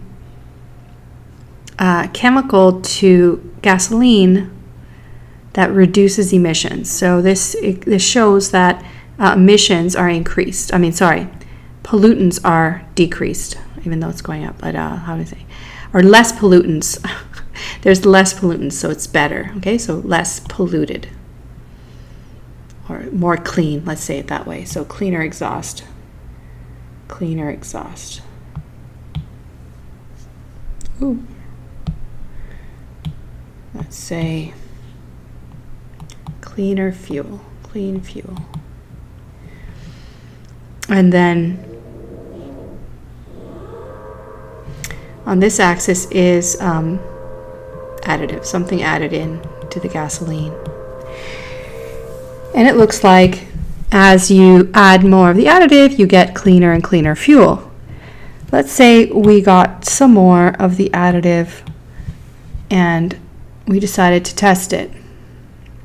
So these could be computations of averages of many cars, different kinds of cars or vehicles, or, sorry, I don't know a lot about cars, but different types of cars, and looking at adding a little bit more, and these are the average scores for several cars. So this is a lot of data, let's say. So it's very expensive to run this study, but we got some money and we found some support to add this much additive to see what was happening. So some additive up here, and it ends up that you get a value like this. So now what are we going to do? Let's say it's correct. It's not a measurement error. But the truth is, the relationship for statistics is different than the linear relationship in mathematics. In mathematics, this line extends in both directions indefinitely. But in statistics, we only interpret the line in the range of values that it's provided, okay?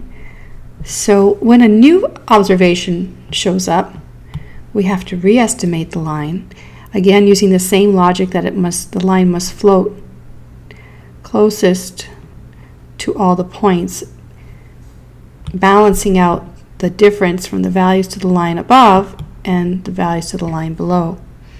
And what that's going to do is it's going to influence the relationship.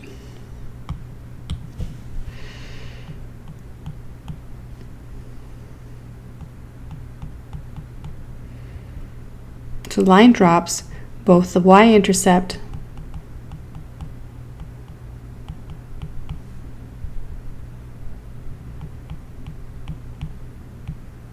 changes and the slope changes to include that extra line. And notice now the dots around the line, the observations, are more scattered around. Okay.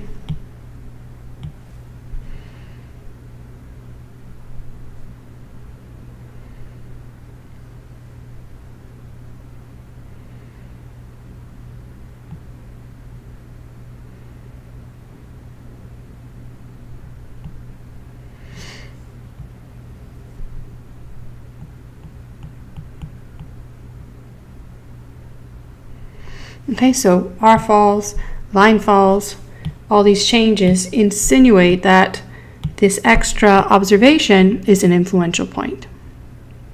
So how do we test influential points for linear relationships? We can just do it this way, graphically, re-estimating to include it. And then you have to decide what that means.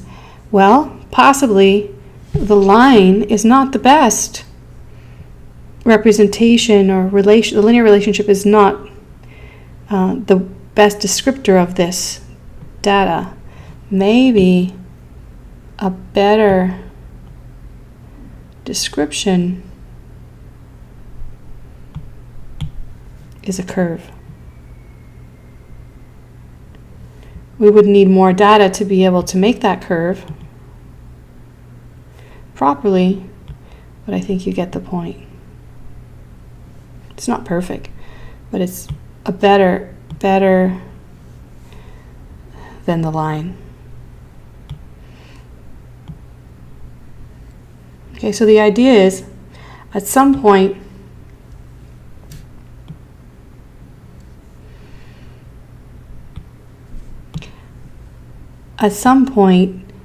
the solution, the gasoline is saturated by the additive. It doesn't do its job, and then it even makes things worse, okay? If you add much more. So you need to get more data to fill this in and figure it out.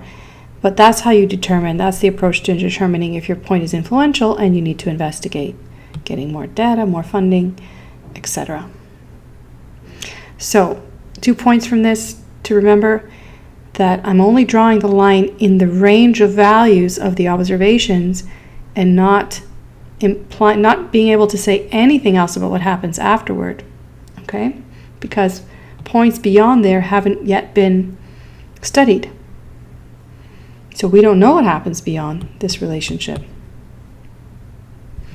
If I go back to the discussion about the height of children as it relates to drinking milk, the same sort of thing, that relationship was possibly linear for a while, but you can't say drinking tons of milk is going to make them taller. I mean, it might kill them, okay? So it's not necessarily that this relationship makes any sense beyond the range of values. All right, how's that so far? Did you learn something? Okay. Now people will say they've got two quantitative variables, they put them in the computer calculated R, and now what? How do you know if a relationship exists just looking at R? So you can get the pattern, that will help you, right? You should graph to see the data, that will help you decide if there is a relationship. But sometimes it's just, you don't know what to say. So some of those scatter plots that I drew before, is 0.65 or 0.55 a relationship? So this is a rule of thumb that can be applied in statistics. If R is greater than or equal to 2 over root n, so see, the interpretation depends on how many observations you have. So if it's greater than that, then you can say there is a relationship worth reporting. So for instance, if you have 100 observations, find the R.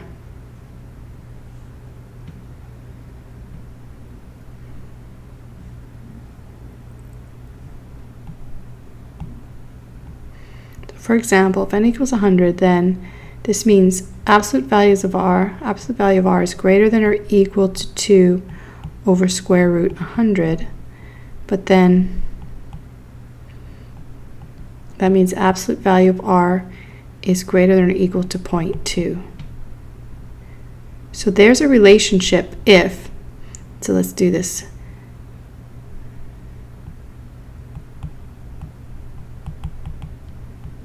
R is greater than 0.2 or R is less than negative 0.2. That's how you use the absolute values.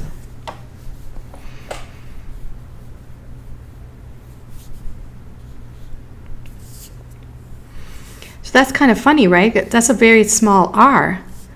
But if you have a lot of observations, you can talk about there being a relationship even if R is so small.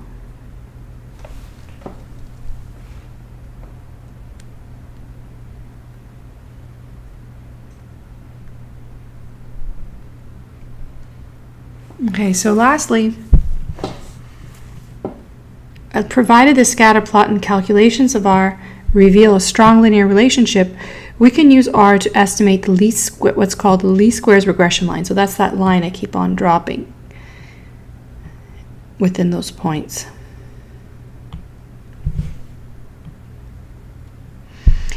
And that's useful for prediction purposes.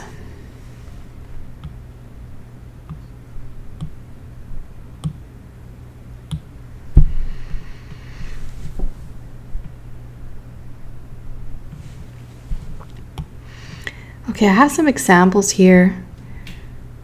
We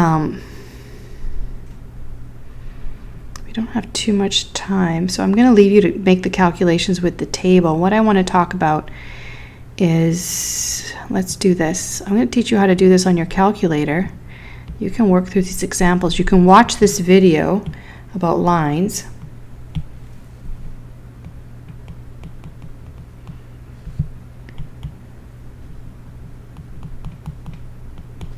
Okay, and then this video explanation about the regression line, and you can start reading. So you can just read. You guys have the capability of reading. So I start, well, I told you can read this, this. I said 13.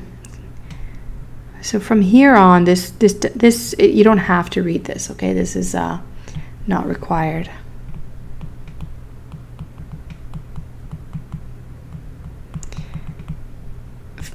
(13 to 18), I said. But you could read them and learn about transforming data and how to analyze data and relationships in economics and estimation, and then get to here. This is 19. So then do this. Okay, so read all this, 19, all of these examples. You have lots to do, and then that brings us here. Okay, so I'm going to do this with you before we go. Looks very scary, right? That's why I'm doing it. It's not that scary. All right, so we're going to begin. So take out your calculators. I'm going to begin with this sample of, this is financial data. And what you have here are the percentage returns for investing in this company, BCE. This is their ticker symbol. This is Bell Canada Enterprises. It's a telephone company in Canada. This is made up data. So these are the returns in percentage to investing over a period. And I haven't told you what the period represents, but it's period 1, 2 of equal intervals. And this is a measure of the market performance. It's the S&P Standard & Poor's 500 index. So it's showing that, it's demonstrating that when the market does well, or returns are 15% for people investing in some index that represents a portfolio of risky or stock in the stock market, and they get 15% for every dollar invested over that period. People who have invested in BC, or companies invested in BC, do 2 times as well, right? Period 2, when it's not as good, also BCE returns are not as good, but still it's 2 times what you get as a market investor in the market index.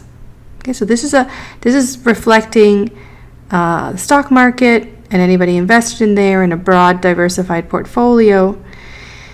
And when you look at the market returns, BCE returns are double, you see?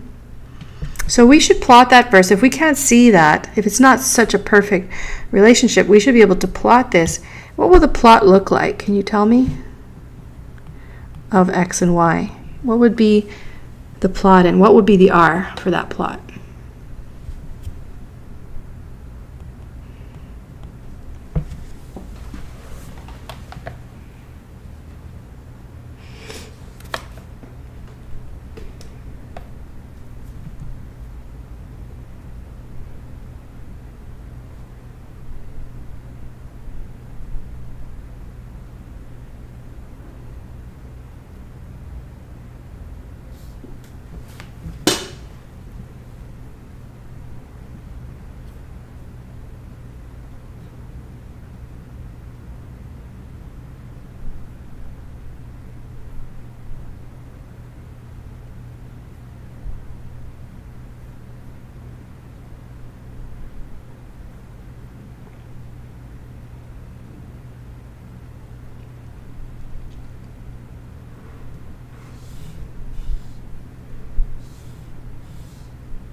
So you don't know?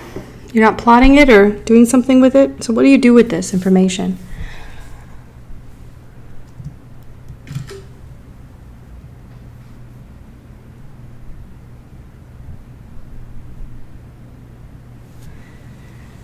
So let's see. Let's take out the calculator. And right now, what we're going to use is the statistical mode of the calculator. You remember we did this before. But now I'm going to use two variables to enter the data. So I hit second data. Oh, I have stuff in there. So to clear that, remember, I have to be in here before I hit second clear work. So now that's wiped out. All right, let's start entering these values.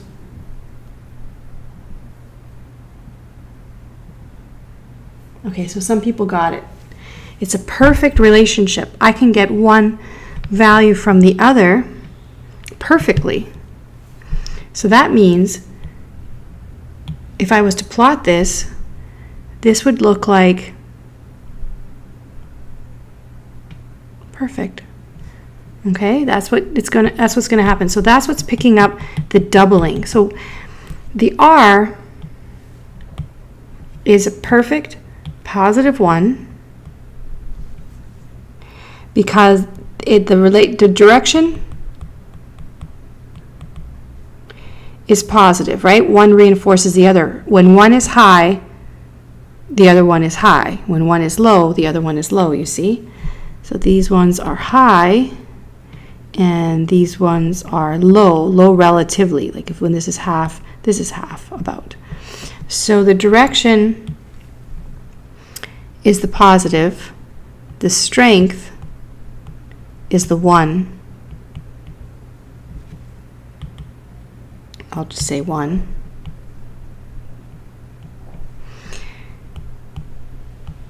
And what about the trend?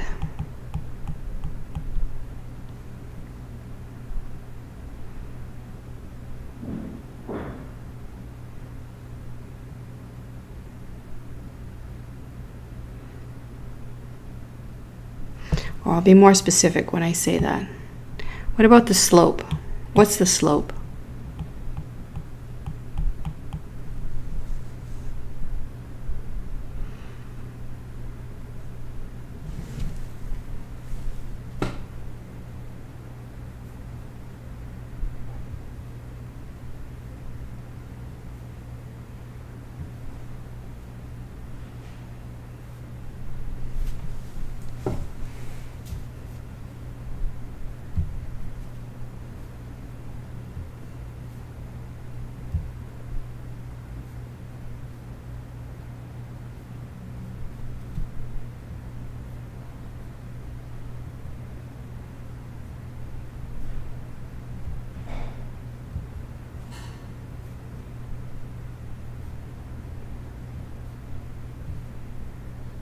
Okay, so you don't know. Well, there's a doubling going on here. How does that figure into my discussion? So the direction is the positive. The strength is the 1. That's how close they fit to the line. They're perfect. And the slope, well, let's see. Let's put these values into the calculator and sort this out, okay? So the values are for x, 15, enter down. Now I'm going to put the y value, 30, enter down. I'm going to put the x is 9 and 18. So 9, enter down, and 18, enter down.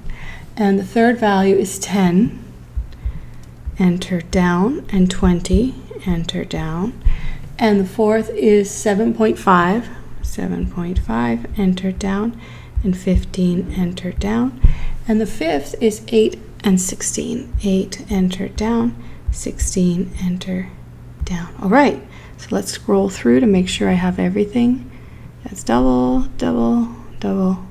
Okay, so now I ask for my data. So second stat, I ask for the statistics. So this is LIN, remember, linear. So that's the line. There's the 5 observations. There's the mean for x, the standard deviation for x, and then this. Remember what this is. This is treating the values as though it's not a sample but a population, and it'll always be a little smaller. Then for y, we have the mean, the standard deviation, and then that population standard deviation for y. And what's next? A is 0, b is 2, and r is 1. These are the parameters of the line. A is the y-intercept, b is the slope, and r is 1. So everything on this calculator, you should practice that. It's faster than putting it into Excel, but you can also get those results from Excel, which you should practice. But essentially, the 2 is the slope. Okay, so we were told that A was 0, B was 2, and I show you how to get these values with some formulas, but you can also get it on your calculator. You need to be able to do it all ways, both ways. And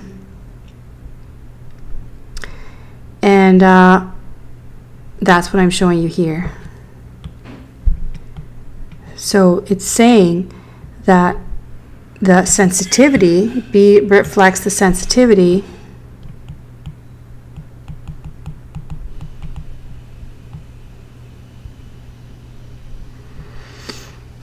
and it's double. Okay, so that's nice when the market is up, but what if there's a negative return? What if something happens, makes it negative 5%? What will happen to BCE?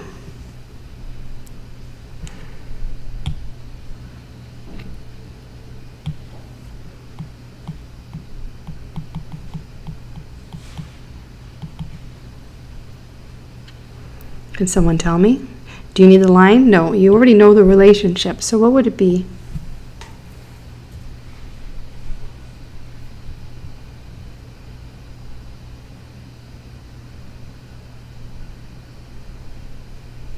It's double, right? Don't lose the negative. It's negative 10%. So that shows sensitivity in both directions. Now, in our data set, we only had positive values, so this relationship only holds when it's positive.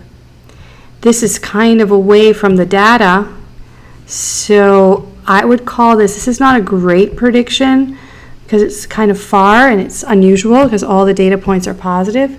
We call this kind of a prediction an extrapolation, and we warn against it.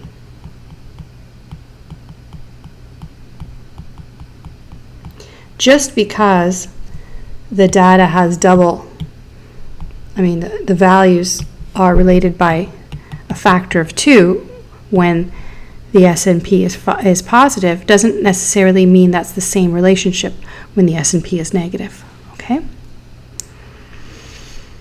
So you got to be cautious about predictions. But we made one. I made one just to show you how you can make one. But just because you can do it doesn't mean you should, all right? Okay, so somebody asked a question. So Excel. Yeah, you guys can try it in Excel. Next class I can do something like that, but you guys can go ahead and try and get these results for yourself, okay? So what I want to say before you go is I want to talk a little bit of the formula again. And look at all these formulas. So don't be intimidated. This is the sample mean. This is the sample standard deviation. And this is the sample covariance. Now I want to just talk about that, and everything will fall into place, and then we're going to go. And you guys are going to read the notes on your own. So what is this all about? What is this covariance term? So looking at this,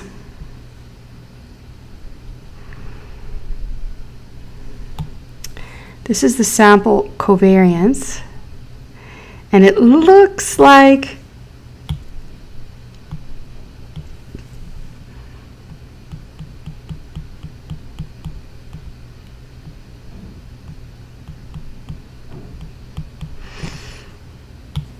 something we recognize. If I make this X instead of Y, so if I covary X with itself, which sounds weird, but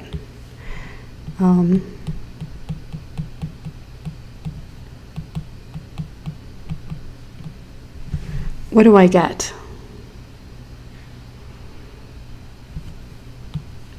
What is the covariance of x with itself?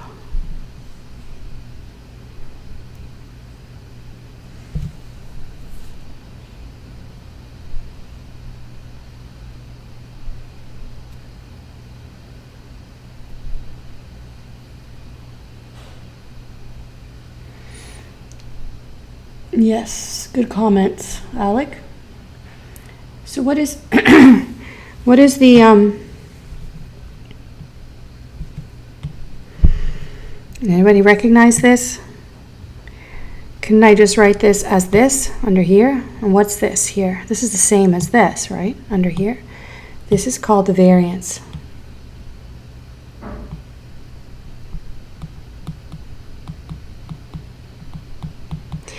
But if you compute, in more general terms, if you calculate the covariance of x with itself, you get the variance. If you calculate the covariance of x with a different variable, you get the covariance of x with y.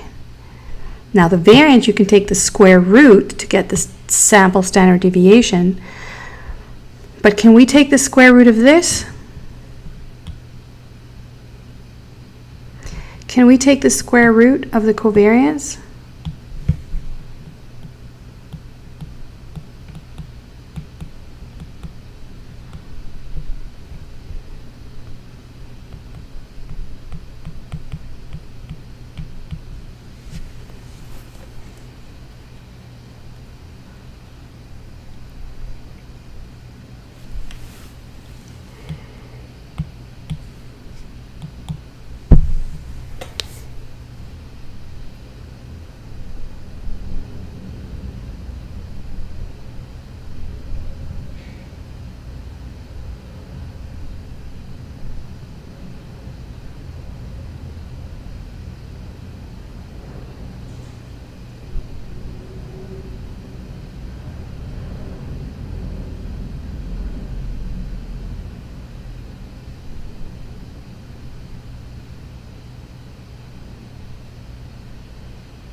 You have no idea?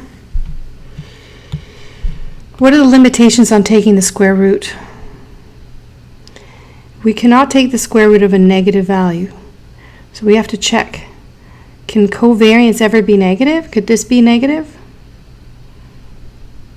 What did we learn about this?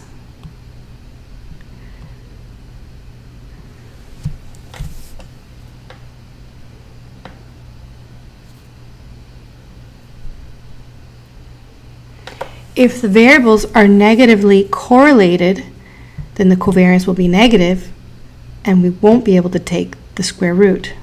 Okay? So in general, we do not take the square root. We can't take the square root of the covariance because it can be negative. So we just leave it like that. All right? So it picks up. So this should look familiar. It is actually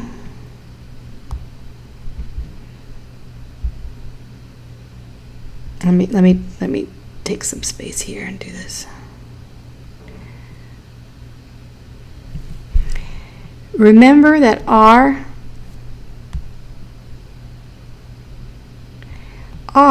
is equal to 1 over n minus 1 square root, and I had these here, right? The standardized values. Just using the sample results. But couldn't I write that like this?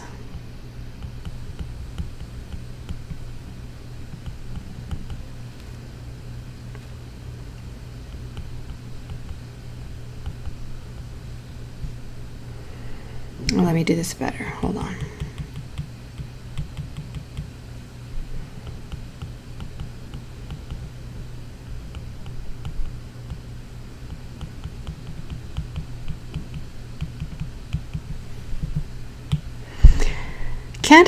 Can I move these away? Like this summation only affects these values here. Sx and sy are just constant values that I can move them away, right? I can move them in front. I'm going to move them all the way over here to show you something. I'm going to show you that the covariance is part of R. R is actually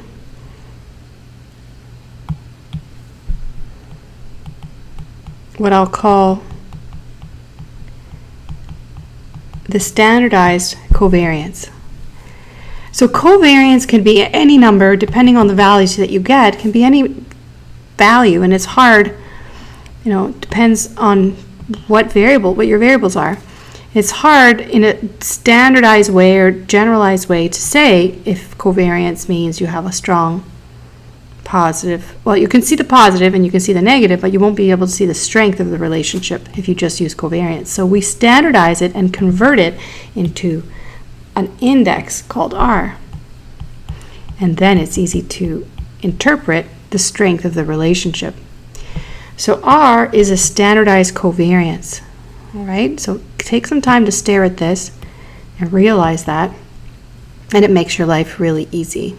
So R and covariance will have the same sign, but they'll have a different value. Remembering these are both positive, the standard deviation is always positive. So why do I write it like this if I could write it a different way? Well, I could write it several different ways, and I use this way of writing it initially because it's a nice way to explain how R works, okay? And then I want you to understand that also I didn't introduce another formula. I'm just showing you the more general covariance formula, and that when you standardize it, you get R.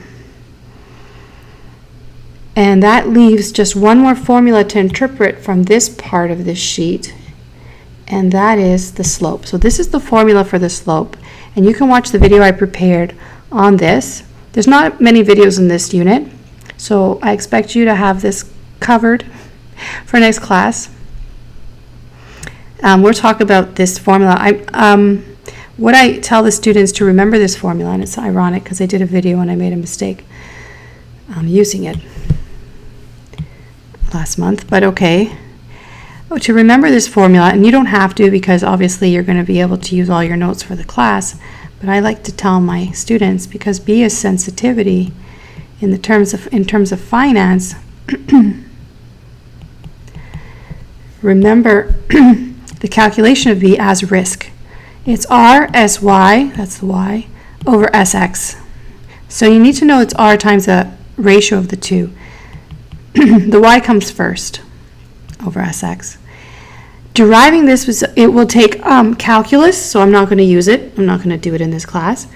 But this is the result that is programmed into calculators to find the slope or sensitivity of the relationship.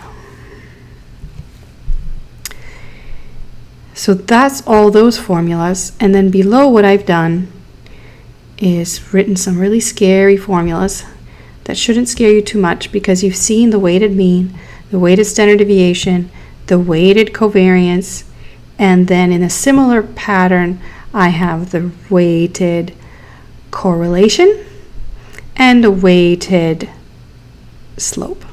So everything is here. So you should practice making these calculations with very few values to make sure you can get the calculations that I get. And I give you the answers. I even built the Excel tables. Do I give you the answers here?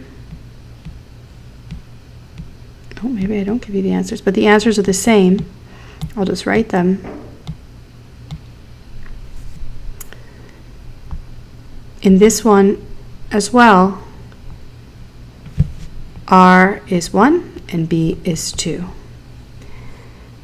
And what the story is here is I've divided the state of the world into 3 possibilities. The economy could be experiencing an expansion or a boom. The future economy could be in a normal state or in a recession state. And these are the predicted returns in the boom, normal, and recession state. And I ask you to, it's a clear pattern it's not visible here, but we're going to use the same principles of statistics, similar or more general principles of statistics, to calculate the correlation and the slope. This is going to be positive. You can see the positive at least, but the strength and the sensitivity is what we're after. So you can practice doing that.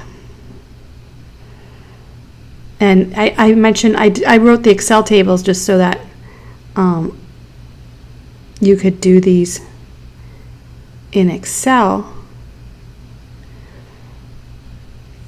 It's easier, okay?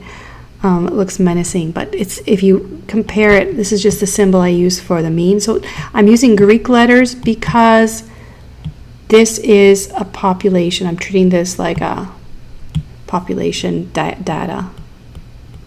So I'm using population parameters.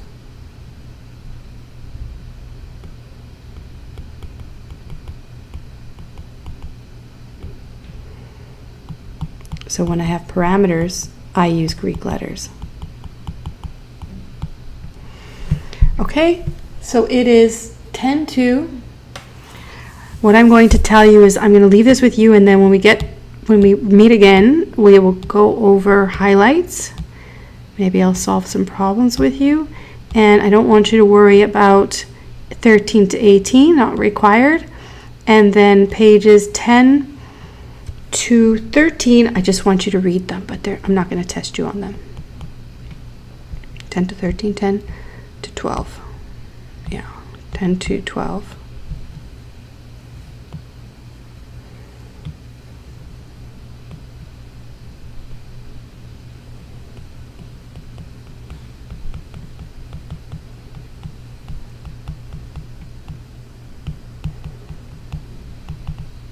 I give you some insights. And that's it. So don't worry about the first test. It was 10%. I'm going to check to see if it improves your overall score to put the 10% on the final grade. I will do that in the end. If it doesn't, I will leave the score as worth 10%. I won't give a retest because I think we can just go forward. Review that material at your own pace. You have those old midterms to practice, and clearly what you learned in the first 2 units we're going to be using now. You've already seen the mean, standard deviation, standardization, and as you can see here, we have like a normal looking distribution around the observations. So it's all assumed information. So with that, I'm going to say have a great weekend, have a great week, and please let me know if you have any questions. Oh, I said I was going to review the test with an info session, so I will send an email about it if you still want one. Maybe you can just tell me the questions you want me to solve so I don't do the whole thing. All right.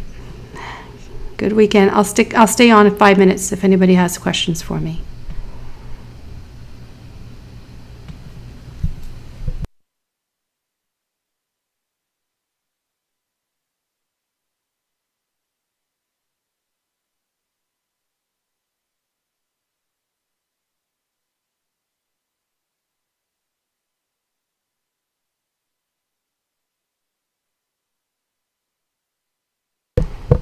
Probability is the next unit, and we're going to have 3 weeks for probability, so that should be great.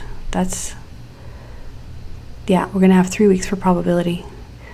So if we could spend just an hour or so next week, that would be great. Thank you, everybody. Take care.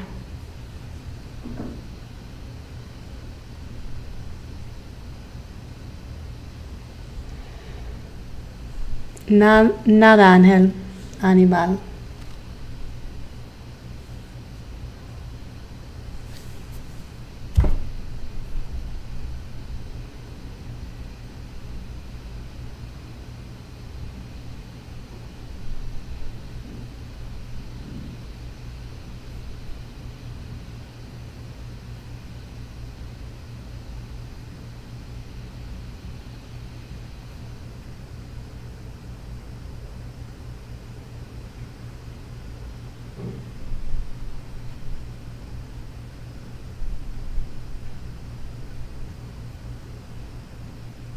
Oh, Gerardo wrote about the significance of the slope.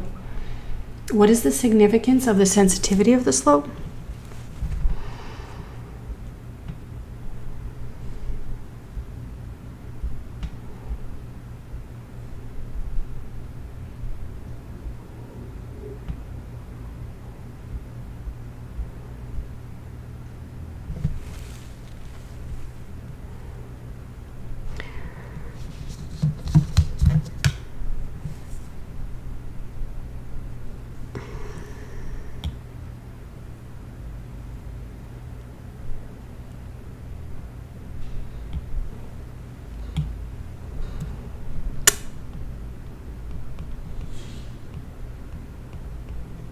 So slope is the change in y over the change in x, right?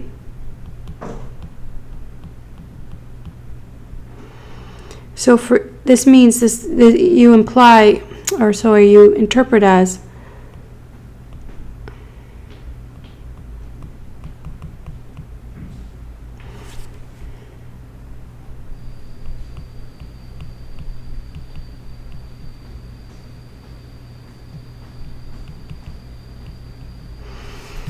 if there's a 1 unit change in x, I could say positive 1 unit change in x. The change in y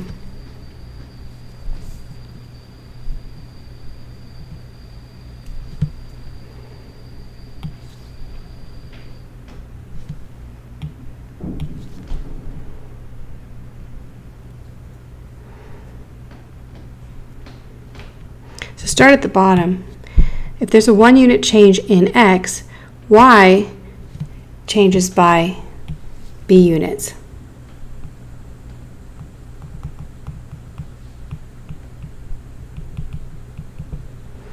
And the higher the b, the more sensitive the relationship. So for 2, so a 1 unit change in the economic performance, market performance, it's a duplicated effect. So this is highly sensitive. So that's how I'm interpreting it.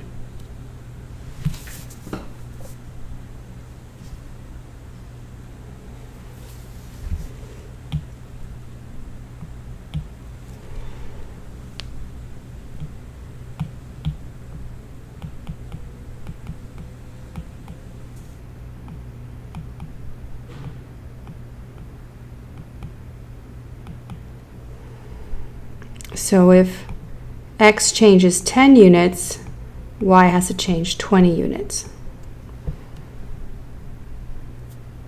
So it's just duplicated, it's higher, it's sensitive. If it was 1, it wouldn't be, it would be the same. It would be 1 for 1. So the higher the slope, the more sensitive.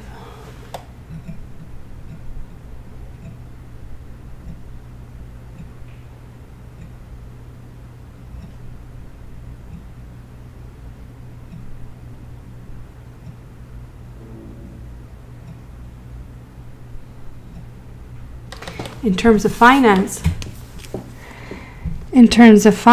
if you were to look at this data, then you have to make decisions. It reflects the risk. BC is very sensitive to market performance. That could be a good thing if you anticipate the market's going to be positive, if you're looking at investing in it in BC. Or it could be a negative thing if you think the market is going to do poorly. You wouldn't want to invest. You wouldn't want, it would be very risky for you.